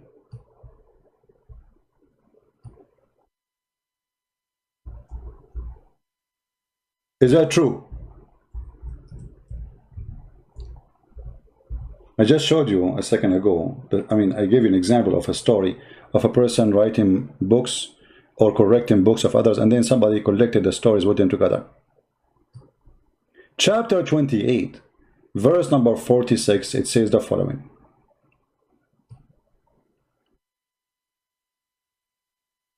By the way, let us change the translation. Hold on.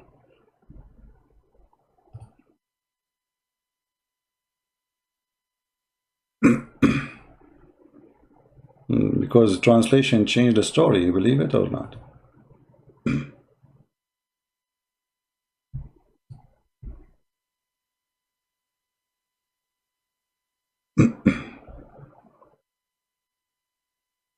Any story when reading the Quran, you need to go and see all the translations, because you will see that translation change from place to place. In chapter 28, verse number 46 is speaking about a prophet who came to people who never before him a person came, using the same word, مَا أَتَاهُمْ مِنْ نَذِيرٍ مِنْ قَبْلِكَ. And then in chapter 32, it says the same statement. Chapter 34, it says the same statement. Chapter 43:23, it says the same statement. What that statement mean? Let us take a look. I mean, why the Quran keeps saying the same thing?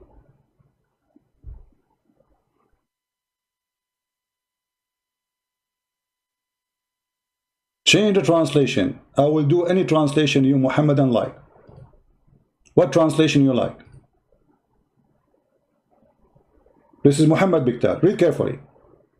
And even so we sent not a warner before thee, Muhammad, into the township, which is Mecca. Okay, we never sent, but they do the same. But the other verse saying that we never send a messenger to this town. So we never send a messenger to any town, but they do humiliate the person. They don't like this person. In different verse, we will see Muhammad is the only ever messenger came to such a town. But we had not given them book which they could study, nor we send a messenger to them before thee as a warner.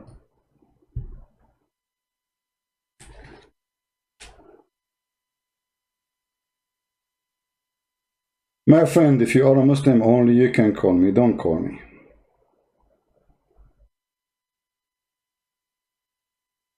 Don't call me if you aren't a Muslim. You know what? Maybe Christian Prince, you don't understand the verse. So let's see the interpretation. Chapter 34, verse number 44.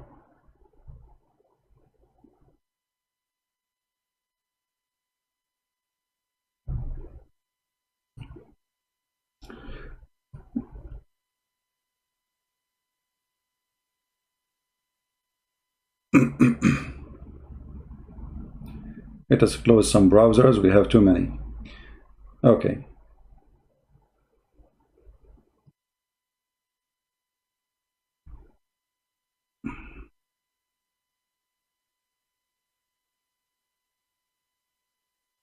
Okay.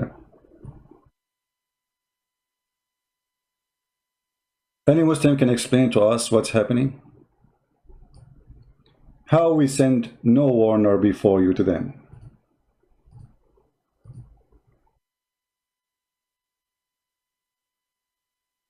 Any Muslim? We never send a warner before you to Mecca.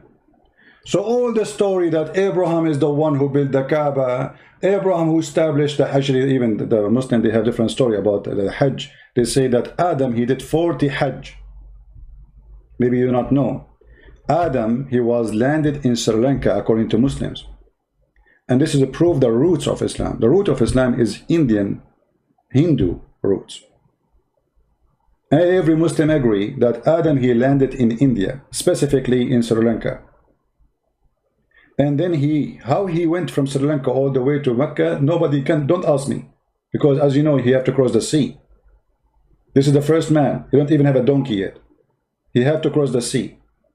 And then he go for thousands of kilometers. And he did Hajj 40 times to Mecca. And there was 40,000 angels waiting for Adam in the way to Mecca, or in the front of Mecca. And here you see that Mecca confirming that never receive a warner, neither Ishmael, neither Isaac, neither Abraham, neither any. So how Muhammad claimed that Abraham is the one who built the Kaaba, as the Quran says? Any Muslim?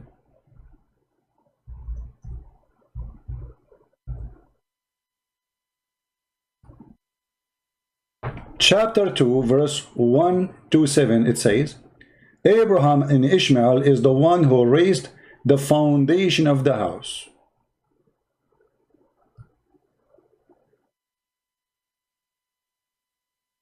Do you see it?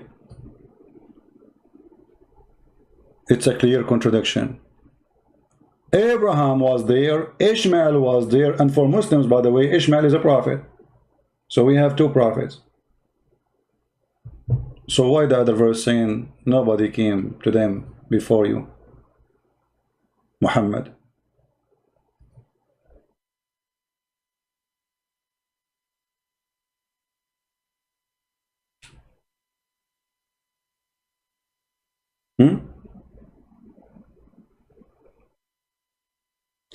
If you go right now, let me show you. If we search in Prophet Google, peace upon him.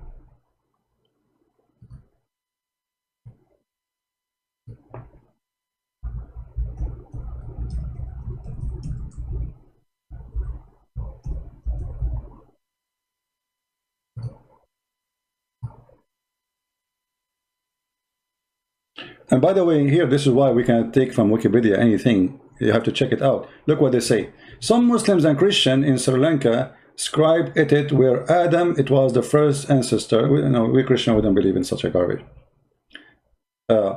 Adam in Sri Lanka, Islamic landmark.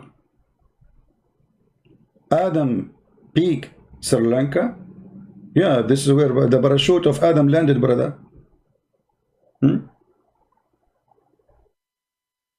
The Muslims are so confused, and even they have a footprint. The Muslims are fighting with the Buddhas about it. If this is the footprint for the God of the Buddhas, or this is the footprint of Adam, you know. By the way, I noticed somehow that Adam is from Sri Lanka. I noticed. I don't know. I mean, I have a feeling that he is from there.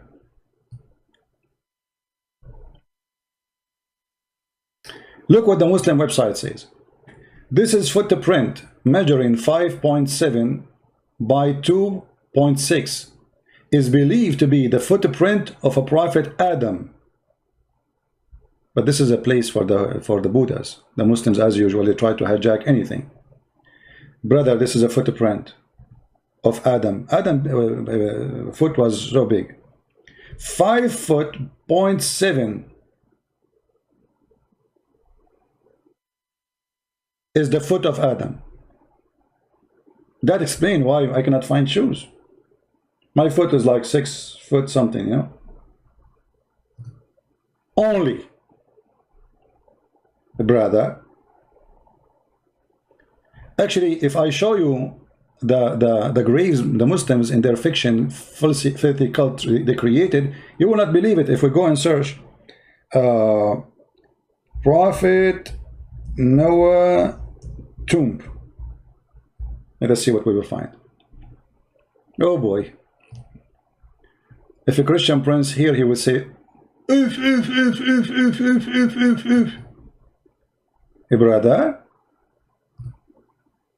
A brother,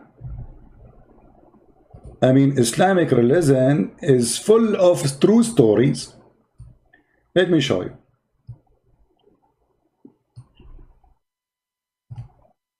Brother, this is the tomb of our brother Noah. Look how short it is, brother. Do you notice how short it is, brother? Big, a huge room, brother. And by the way, in Islam, you can find the same tomb in many places. I don't know how this happened, don't ask me. You can find the tomb in Iran. You can find the tomb in Samarkand. You can find the tomb in Syria. You can find the tomb everywhere. Look like this guy, he died everywhere. Look how short this grave is. Oof. You know, this is what I'm looking for, because I'm really like, I don't know if I can fit there. This is the tomb of Noah, brother. Why? He was a sandwich. I mean, how this guy can walk? He looked like a snake, man. He cannot walk. He had to creep. I mean, do even the Muslims use their brain? How a person, he is so tall like this, he can walk?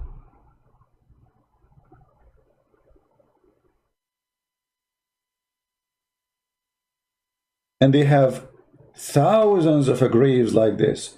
Noah, Cain, Abel, all the names, you name them, all of them, they are long, brother. All of them, they are long. Alhamdulillah. Look at this one here. It looked like a pipeline between Russia and Ukraine. This is small. What happened? I think this guy was short. I think he was not eating good. I mean, come on. There's no way he was eating good. I think in his time, this is explained that there was some hunger and suffering in his time. Look at this another grave. Look at this one.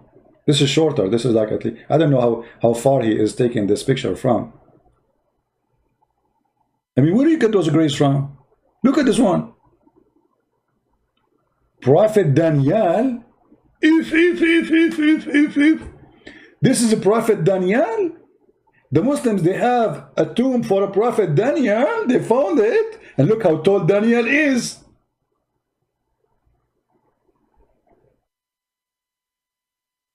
And the question I ask myself always, I mean, why my grandfather became short like this? He is just like 80 meters tall, my grandfather. I mean, what happened? Why he is not like his grandfather? Do you think, my brother, this is because of a global warming, brother?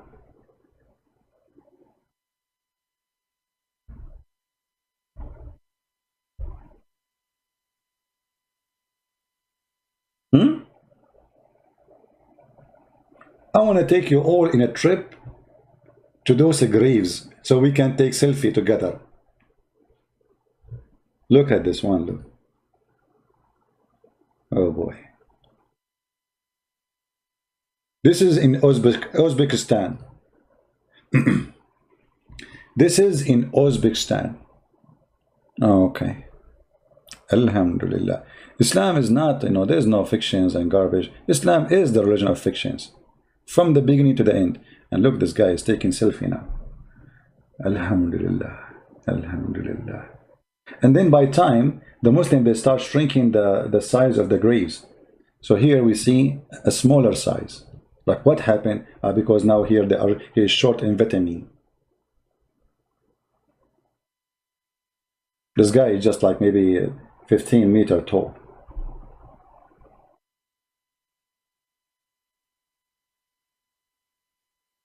Hazrat Ham As. What Ha'as? This is his name?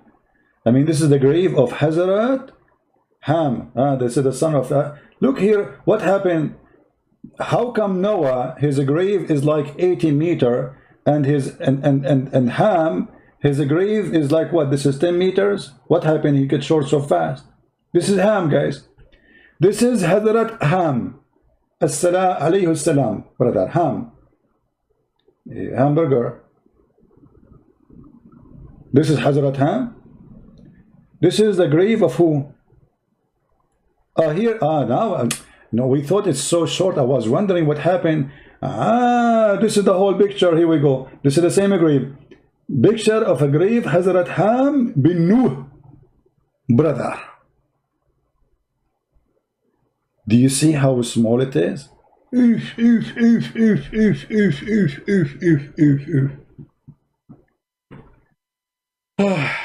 Look at this one here. I'm getting dizzy here. This guy is going with his camera and he keep recording, like walking down the street inside the grave, la la la la la la. Keep walking, record, brother. It's endless. 210 foot long, brother. Where is that? Prophet Imran. Guess this is the grave of who? Guess, guys.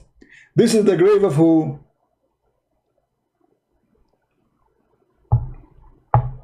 Who is Imran? This is the father of Mary. So you can ask yourself how tall Mary, the mother of Jesus, was. This is Prophet Imran, brother, and he was a prophet. But Mary, her father, his name is not Imran. The stupid Muhammad, he thought that Imran, the father of Maryam, the sister of Aaron, is the same person, father of Mary. Additional proof that Muhammad is a stupid idiot. 210 foot only. After discount, after the, sorry, I cannot make it shorter. I apologize. I cannot make it shorter than this. I mean, don't try.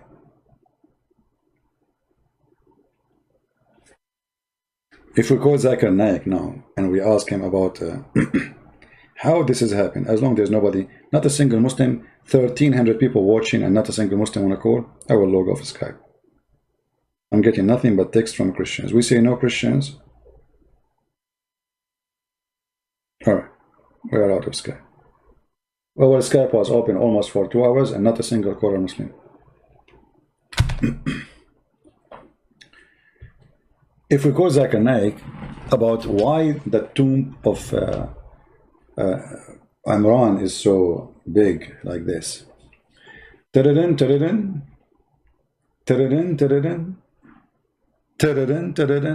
answering. He's not going to answer. Okay, hold on. Let me look for the number he used for red line matter. Zakir Naik, he have a special line, you know.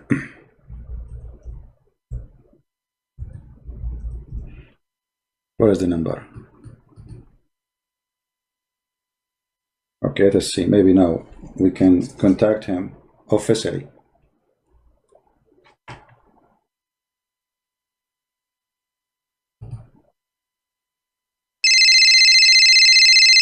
See, he have an old cell phone, he hide it.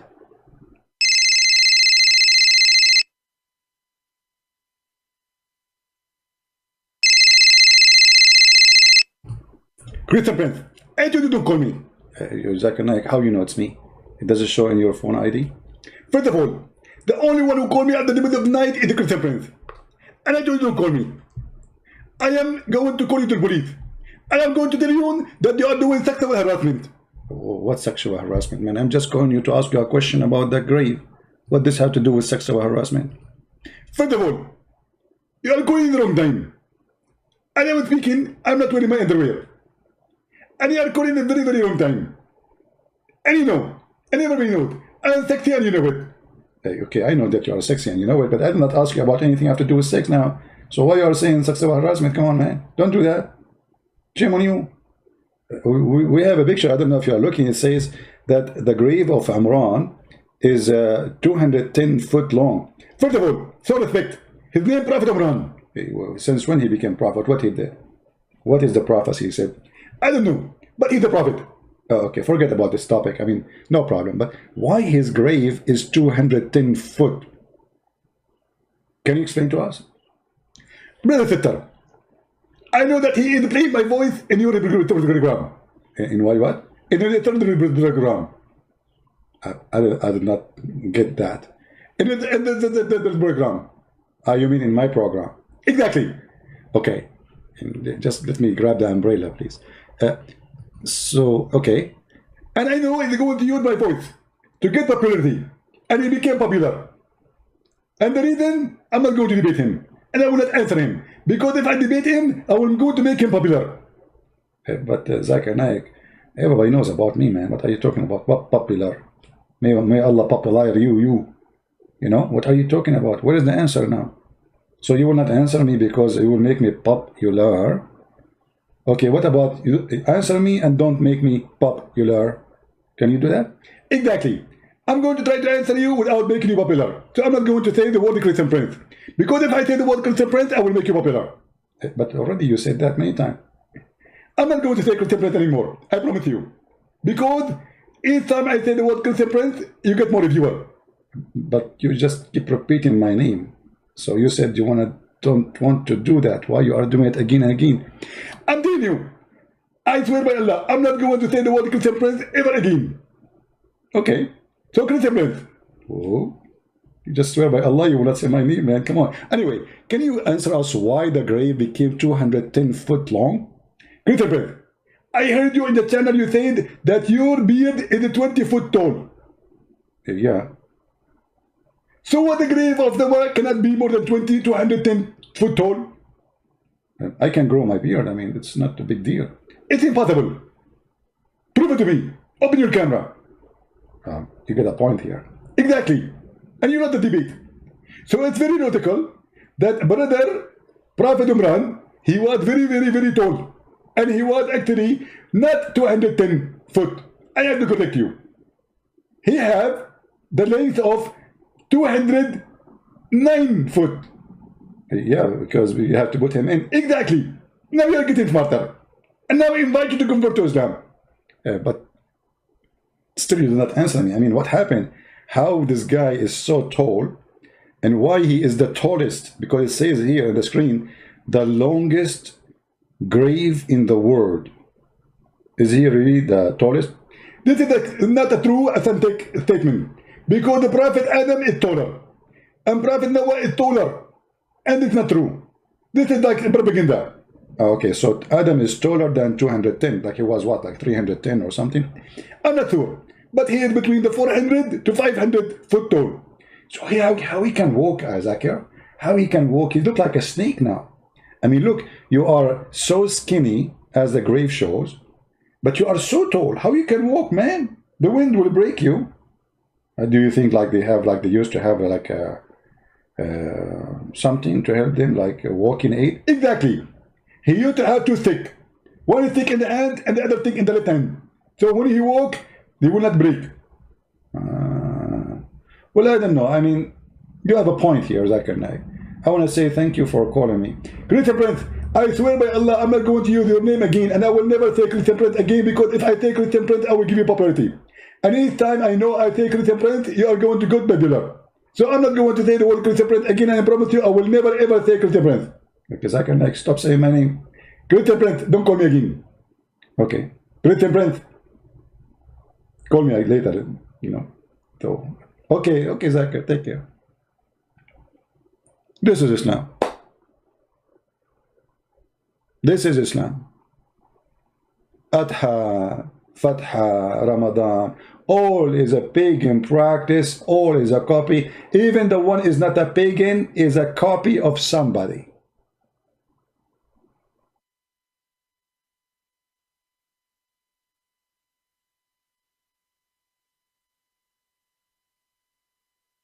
Any Abdul?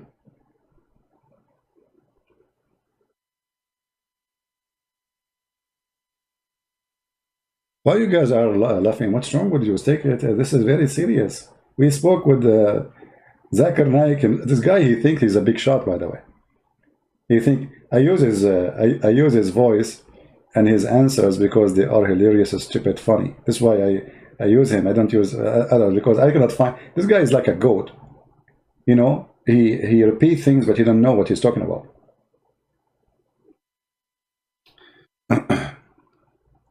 Can you explain the end and the end of the video about the book prayer?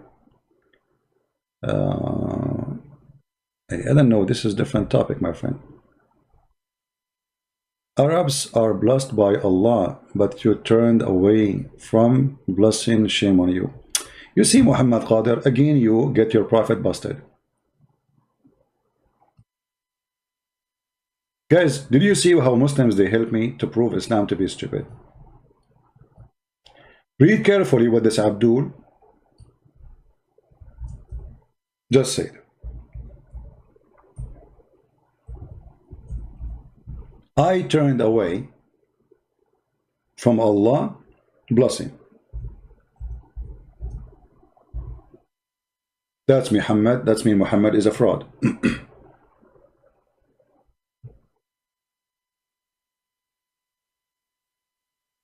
For the Quran said in chapter 4 verse number 88,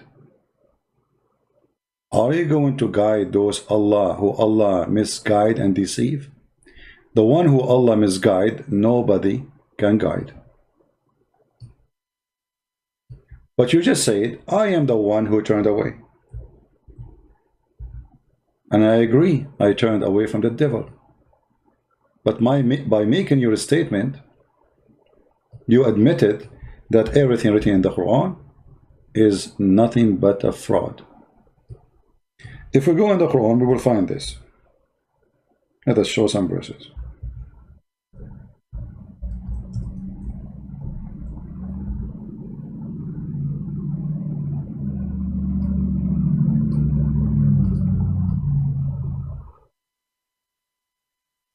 chapter 4, verse number 88, one of them.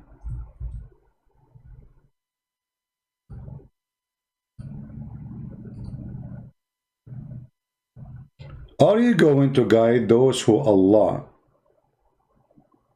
deceived? Here the translation, look at this translation. Allah has thrown out of the way. Are you going to guide them? Here you see that Allah is admitting that he is shaitan. For he is the one who throw you away. It's not you. But your statement saying, I turned away. Allah saying, are you going to guide the one who Allah turned away? And this is why we say Islam is invalid, stupid religion. It cannot maintain itself for a second. In one hand they say something, in the other hand they say something else.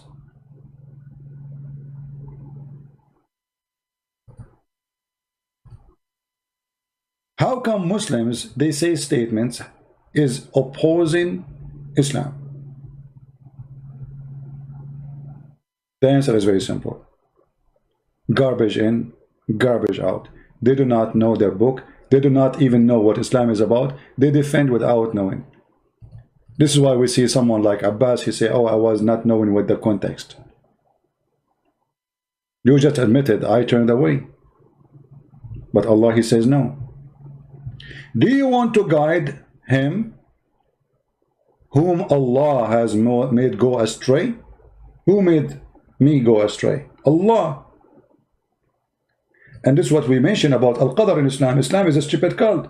It is Allah who guide. It's Allah who make astray. It's Allah who make you a Muslim. It's Allah who make you a Christian. It's Allah who make you a fornicator. It's Allah who make you a criminal. It's Allah. The biggest criminal is Allah the devil. What Jesus said. Who is the father of all lies? Christians, answer me. Who is the father of all lies?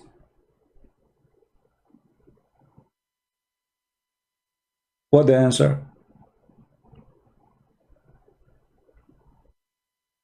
Satan.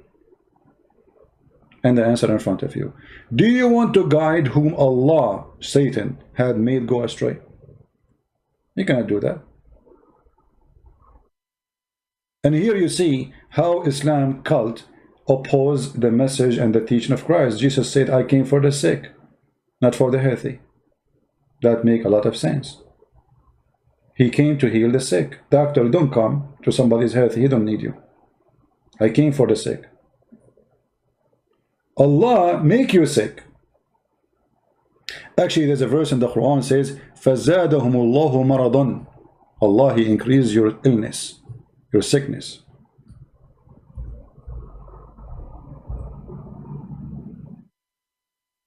Do you see it? And there's a disease in their heart, and Allah increased their disease. Do you see it? The devil. It is 180 degrees the opposite of the direction of Christ. Islam is of the devil. Somebody saying, why in Saudi Arabia is still Muslim? My friend, if a woman, she wears shoes in Saudi Arabia without socks, they are arresting her. There's no freedom. Give a freedom in order to know who is really a Muslim, who is not. Give a freedom to people. No freedom, you do not know. Freedom. Freedom will tell you who is a gay, who is a lesbian. Freedom will tell you who like to fornicate, who don't like. Freedom tell you who can do drugs, who will not do drugs. Give a freedom. Do you understand? If no freedom, no choice, then how we can say they are Muslims? According to a doctor, and I made a video about it many years ago, from Saudi Arabia, a Muslim woman, she said 45% of the population of the city of Jeddah are homosexual. And they have even relationship with their own family member. 45%. Not 5%, not 10%. Just give a freedom.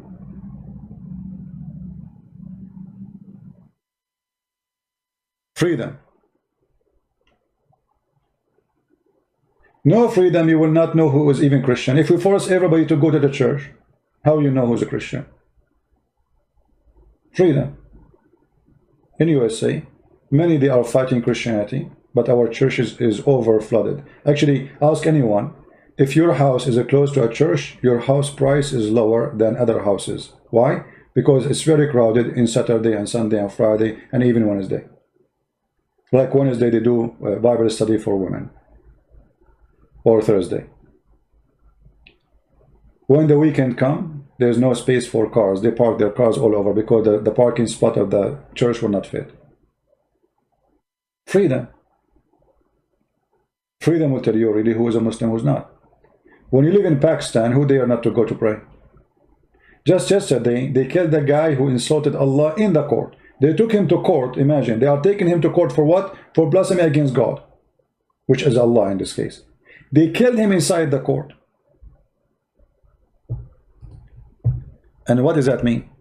That means anyone who do the same in the future, we will do that to you. So who dare to insult Allah now? You know what I mean?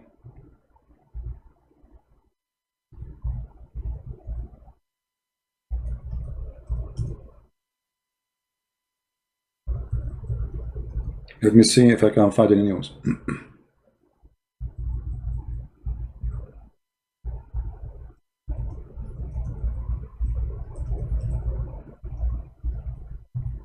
They went inside the court and they shot him in, and the police, obviously, they allow that. And actually, this guy, I'm sure, the guy who did kill this person, he is a hero for those cowards. Do you see it?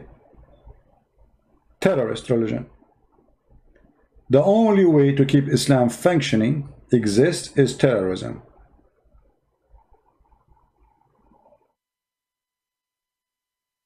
The followers are the same as the Prophet, who he said, I've been victorious by terror, from a distance of 1 month journey.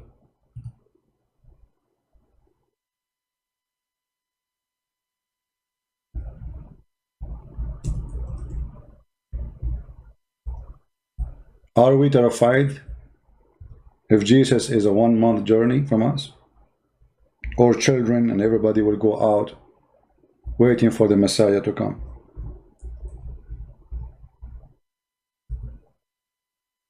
What kind of a man? He say, I've been victorious by terror from a distance of 1 month journey. See, all of those are authentic statement of Muhammad. 1 month journey.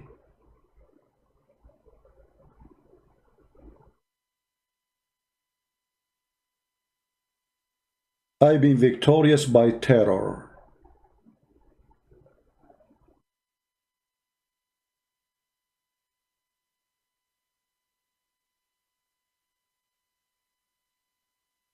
Muhammad here is counting. Allah made me victorious by terror, by frightening my enemy from a distance of 1 month journey. The earth was made for me. See, he want to take over the earth.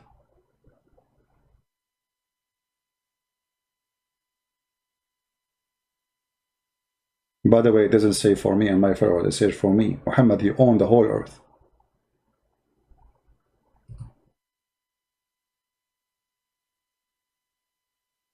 His name is Muhammad Ziko, but we logged off Skype right now. And actually, okay, let us do that. We will take one Mohammedan, as long as there's somebody wanna call. But I'm afraid after I go, he will not call.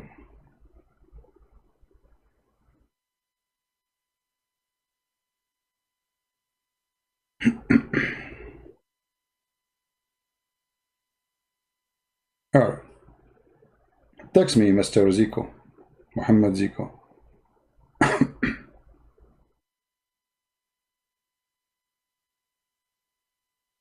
I will give you 3 minutes to text me. If you don't, that means you are playing games.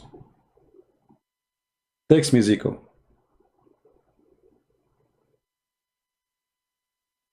Mostly he heard that I logged off Skype, and now he claimed he wanna call me.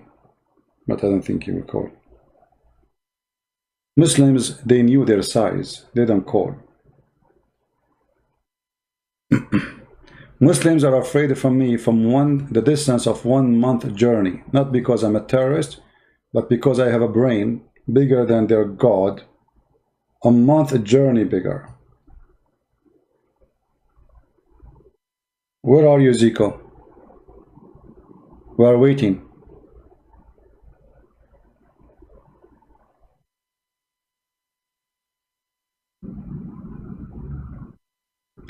Somebody saying you guys still hate. I find it very funny and very stupid when a Muslim he speak about hate. Their prophet ordered to kill us, slaughter us, rape our women, and they are talking about hate. Their Quran says Allah will spread hatred and enmity between the Christians until Judgment Day, and yet they accuse us of hate. This is the act of a whore. You know, when a whore, she claimed that she is decent. So when a Muslim he say you still hate, you still do hate, that is an act of a whore. A whore who don't have anything to claim. She accuses us of what she have. Do you still hate? Who is talking about hate? You are following the God of hate. My Lord Jesus, he said, love your enemy. We are the one who hate. You are the one who steal our churches. Just today, you Muslims are praying in our holy church, Hagia Sophia. Is that hate or love?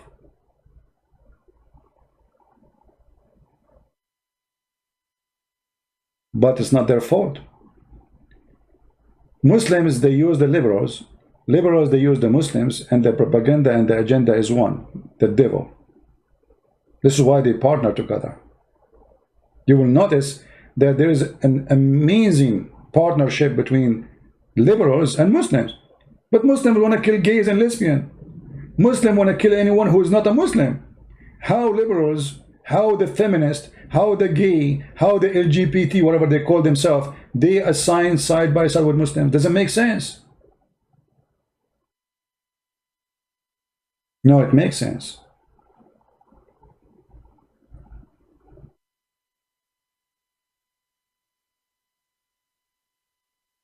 We are against hatred. We are against racism. So why you are siding with Muslims? This is the Quran. They believe that Allah will spread hatred and enmity between the Christians. They believe that Jewish and Christians and non-Muslims are pigs and monkeys. They believe that they are animals. They have a sign in Mecca says Muslims only. No go zone. For non-Muslims are dirty. Chapter 9 verse 28. How you side with this? Quran says beat your wife. How you side with this? Chapter 4 verse number 34. They side with it. Hypocrites. It's just to reach into agenda. They are willing to compromise together, sleep in the bed. Joe Biden, he made a conversation, or let us say a statement to Muslims, saying to them that the prophet, he says, if one of you he saw something not right, fix him by his hand. He's asking the Muslims to kill us. The filthy coward Joe Biden. This is what the hadith says. Kill them. Fix it by your hand. You coward.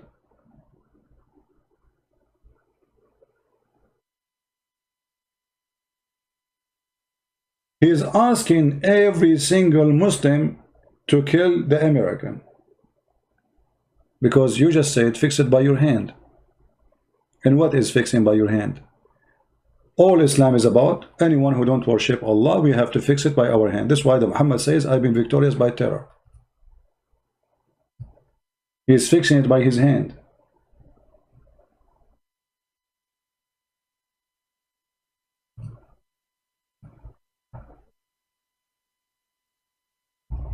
Imagine if after 4 months from now, we have a president like Joe Biden.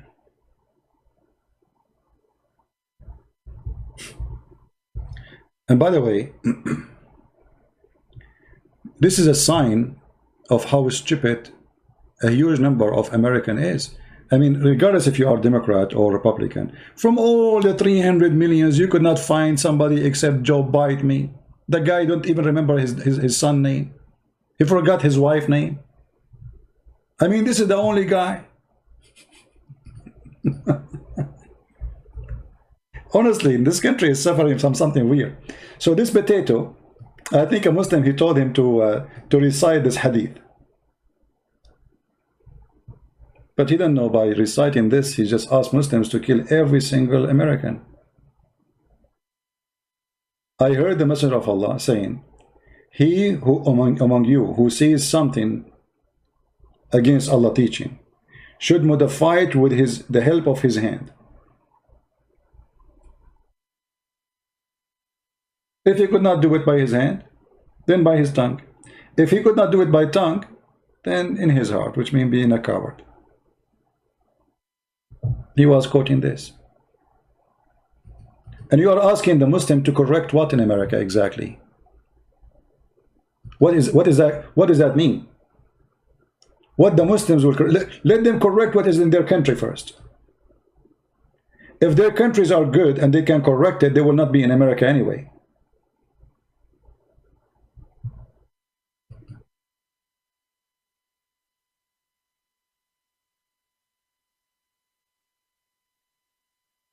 If I think Biden will win, will be against Christians, my friend, the Democratic Party is Antichrist party.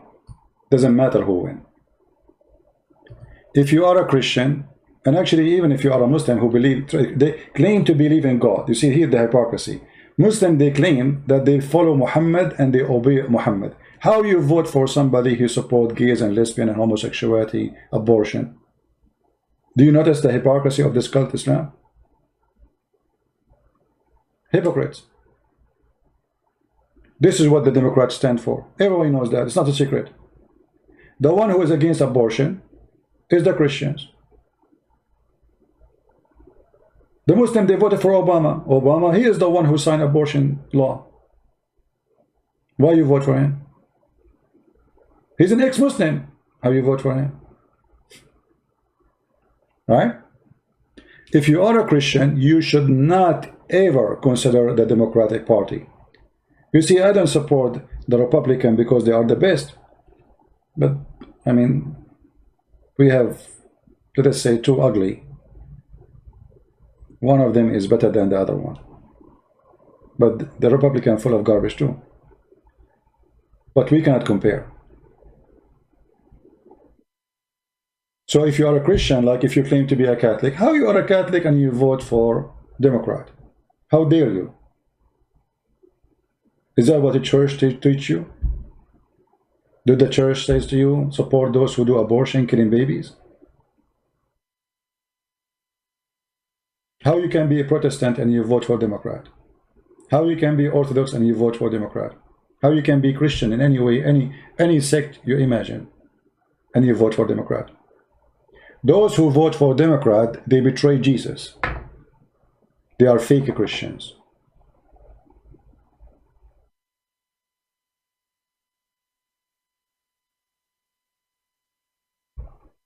I remember once when I went for election, in the election day, the woman, she asked me, like, you know, you said you are Democrat or Republican. So anyway, she said to me, so where are you from? I said, I'm an Arab. She said, oh, usually they vote for Democrat. I said, I'm not stupid. You should see what happened to her face. She was Democrat. She said, usually they vote for Democrat. You know, when you come to USA, they tell you, the immigrant, you should vote for Democrat, you know, because Democrat is the one who support giving you papers easy, citizenship easy. I don't want that, actually. We don't want to get papers easy. We want the good citizen to come to this country. I don't want it to happen to me. I don't want it to happen to anyone. Those people, they are out of their mind just to take over and control the country. They don't care for borders. Drugs is coming, cartel is coming, weapon is coming, kidnapping. If you go and see all the borders with Mexico, this is the worst place to live. Mexican people are wonderful people, but we cannot deny that there's a lot of criminals there too. Nobody can deny that. In some areas in Mexico, the cartel are the one in control. Not the government. Government, they have no even one single police there. This is what they want for us. They want us to be the same as Pakistan. We have a Muslim. Okay. Hello? Hello? Hello? Yes, Mr. Ibrahim. How are you? Yeah. I'm talking to Christian Peace. Is it Christian Peace? Yes, I am with you, my friend. You are live on air. What do you like to say to us? Go ahead. It's good that I'm able to speak with you today. No problem. Well, actually, my name is Mohammed. Oh, you are Zico? Okay, Mr. Zico. So what do you like to say to us? Yeah, I'm originally from Ghana. Migrated to France. I'm here in France. All right. I watch your program day in, day out with my family. Sorry if I can give you a little bit of my background concerning what is going on now. No problem. This is your issue. It's all right. My family, me and my family, I was brought up in a Muslim family. My parents, they are all really religious concerning this Muslim issue. All right. Well, when I came to France, that is where I hooked up with your program, start to see difference. So very luckily, I traveled home back to Ghana. That was last year. When I was at home, I opened your Skype, your program, hook up with your program. Because I want my parents to join me with the program. Okay. So very lucky you were on air. We were watching you because they understand English. I was so happy. And as the program was going on, my father was asking me to shut it down, say, no, Daddy, you just need to listen. Because I don't want to be the one that will leave the family and deny the religion. I know it will be very tough for me, but I just wanted to understand what I'm cooking in my mind. Because your program has really done a lot in my life. So because of that, I want them to be aware of it, and I want them to know the path I'm taking. So eventually, my mother listened, but my father didn't want to listen to your program. So after some time, beginning to see my mother, he will come to me, he will say, I want to listen to that. Anytime it's on there, let me know. True, my mother started listening to your program. And from there, he started convincing my dad. Do you believe last year, Ramadan, we didn't do it because of your program? Okay. There was war in the house. Everybody was not thinking because I came in the family of 3 brothers and 2 sisters.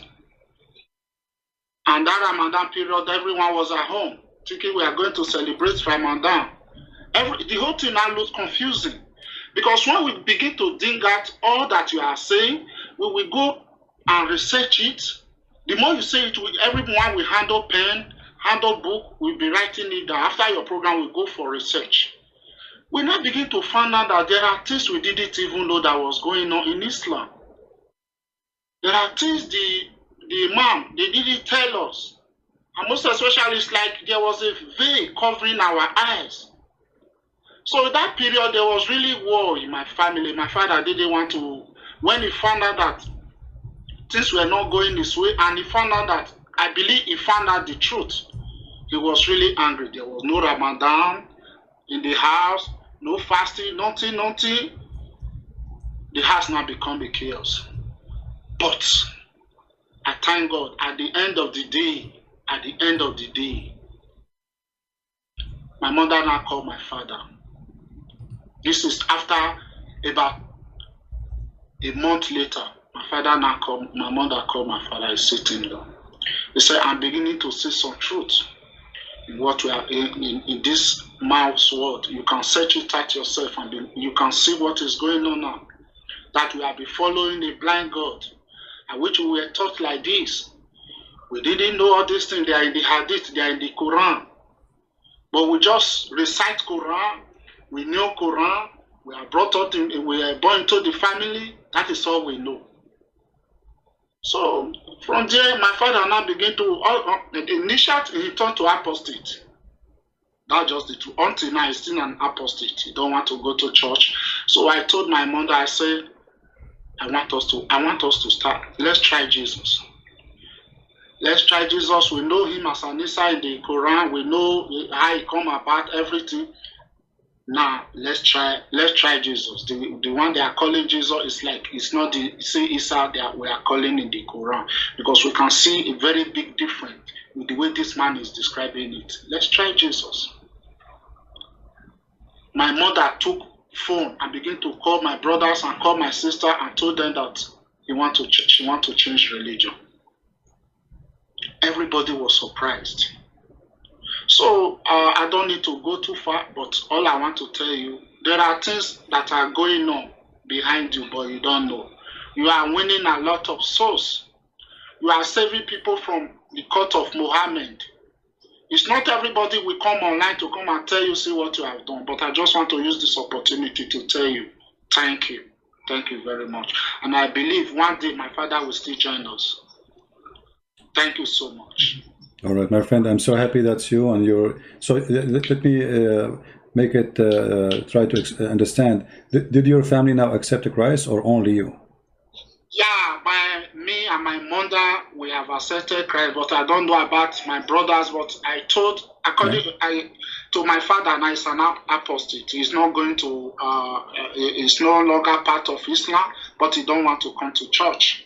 So, but I believe with time he will come. But according to the rest of my brothers and sisters, I believe with time, if my father converts, I believe those one will join too. I believe. All right. Well, I'm happy that I was able to help you and your family, and I'm so glad to do so. I wish I speak French so I can make a program in French to bring more and more people from your country. Some people are really eager here in France to hear from you, but because of the language, they cannot get it. I'll try to use French to interpret to them, you know. You know, I have a book in French, right? Language? Yeah. It's called The Secret, the Prophet Arab, which is very, very good book for those who speak French language. Yeah. Thank you so much. I don't want to take your time, but all I just want to tell you is to let you know that you are doing a lot of job. Every time you come on air, you are doing a very, very secret job, but you don't know. There are people going out of Islam. Islam is dying systematically. You can only see the surface, that it is like it's big, but deep inner heart is going. Thank you so much. You're welcome, my friend. Thank you for it. Say hello to your family from me, and we are happy that they accepted Jesus as their Lord and their Savior. And I want you now to bring me more people so they can hear and listen, so they can leave too, and they can join the truth, and the truth will set them free. Thank you so much. Take care. God bless. Yeah, bye-bye. Bye. Well, I thought he's a Muslim, but he's not. You know, we get excited if we see a Muslim trying to call.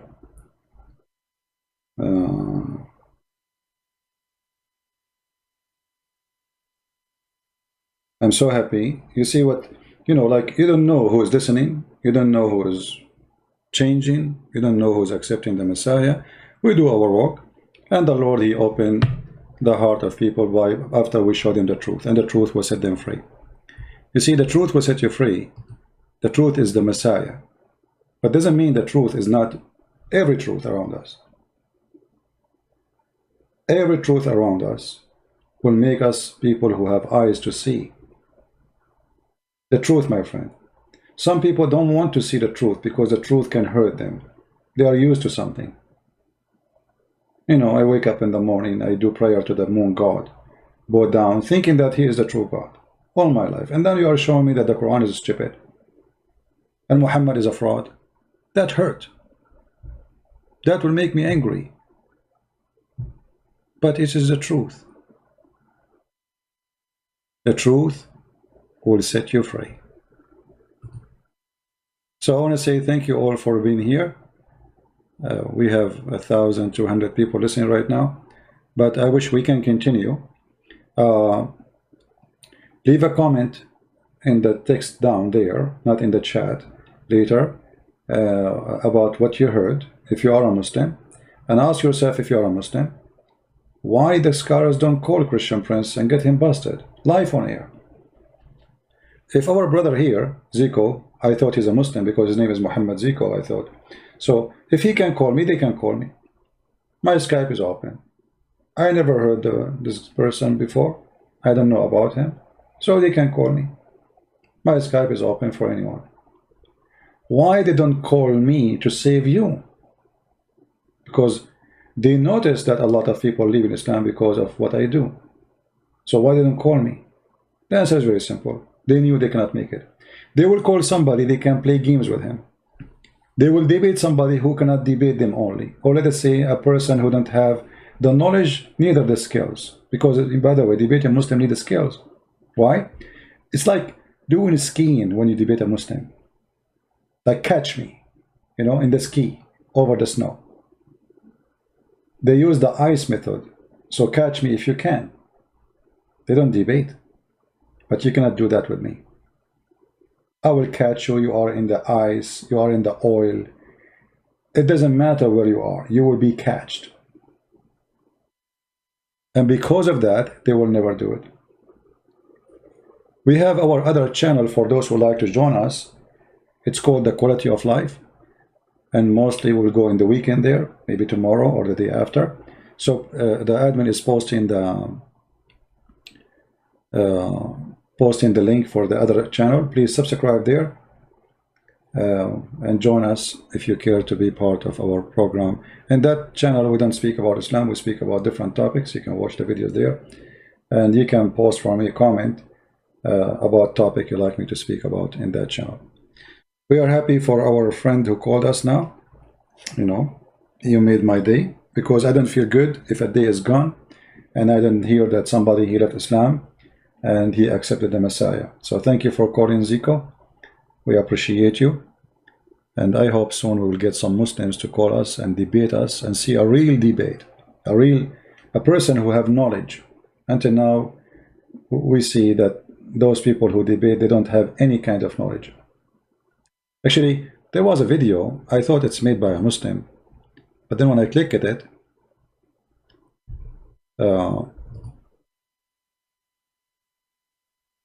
because the title was saying a Christian Prince, exposing Christian Prince lies. You know, I thought the video is made by a Muslim, you know, but this is what happened. This is why they don't want to call, because what they claim, even the one who of them, he get excited, he think I'm lying, he find himself not accurate. It was the opposite. Hello, my friend, how are you? Hello. Hello, hello. Talk. Yeah, just like Howard, you didn't pick up my call. Well, we took your call first time, you did not answer, so we thought maybe you are joking. So what do you want to say to us, Mr. Farouz? So let me first expose your lies, okay? Okay. You are using fake hadiths. Which one is fake That is hadith? why, Which one? No, which one is fake hadith? Please, if you don't mind, help me. Which one of the hadith I used, it was fake?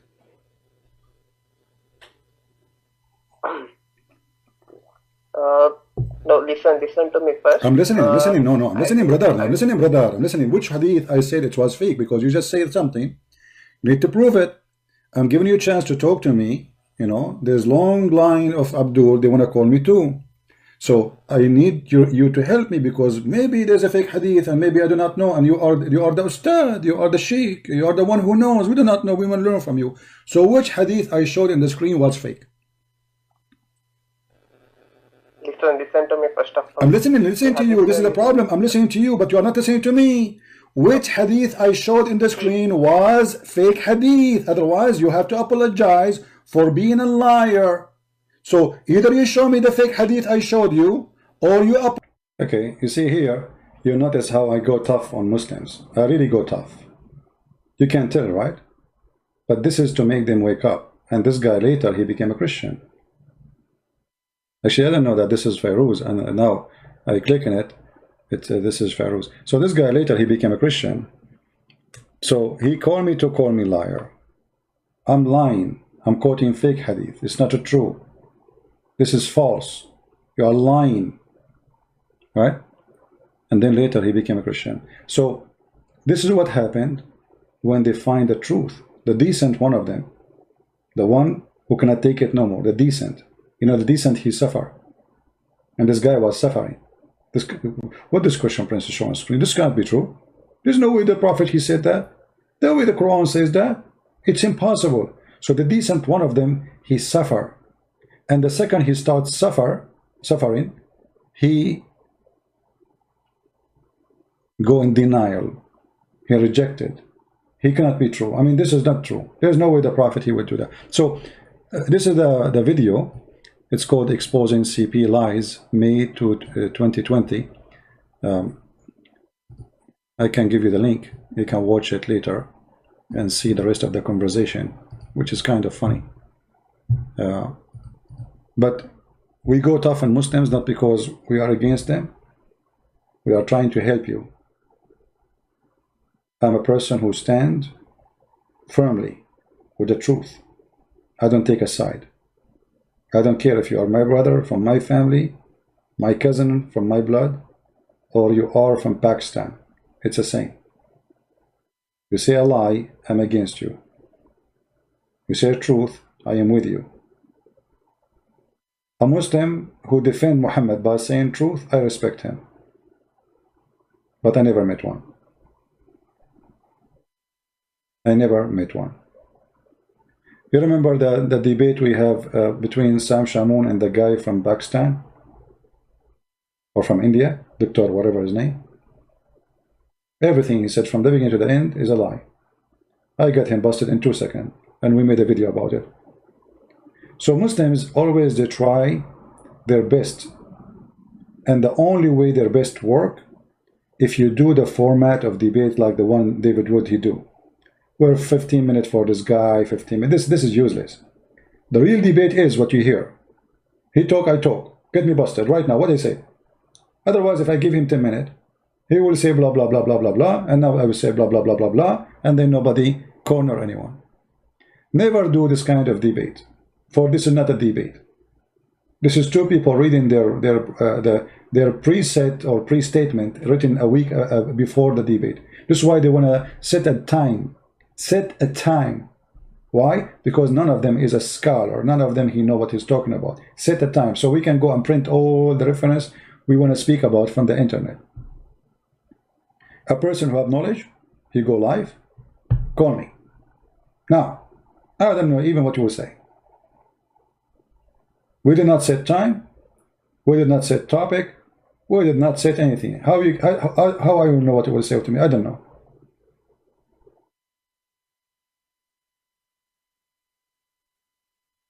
They set time and they set a topic, and when you give them the topic, they don't talk about the topic. Anyway, I want to say thank you guys for being here. We appreciate all those people who download my videos and spread them all over.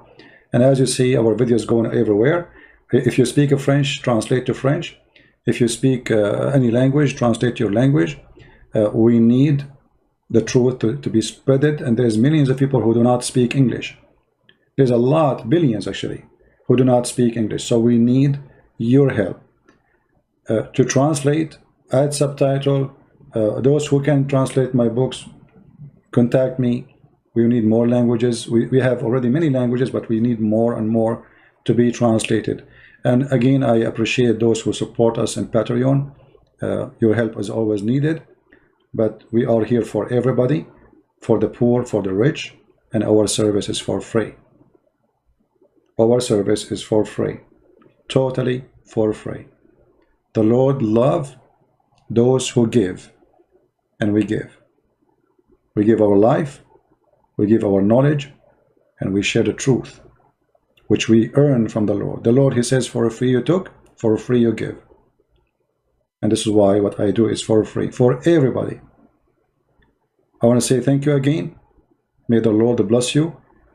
We might go live on air tomorrow in the Quality of Life account. Join us there if you are interested. different topics, have nothing to do with Islam, and everybody is welcome. Christ is Lord, and Islam is false. See you soon again. Take care.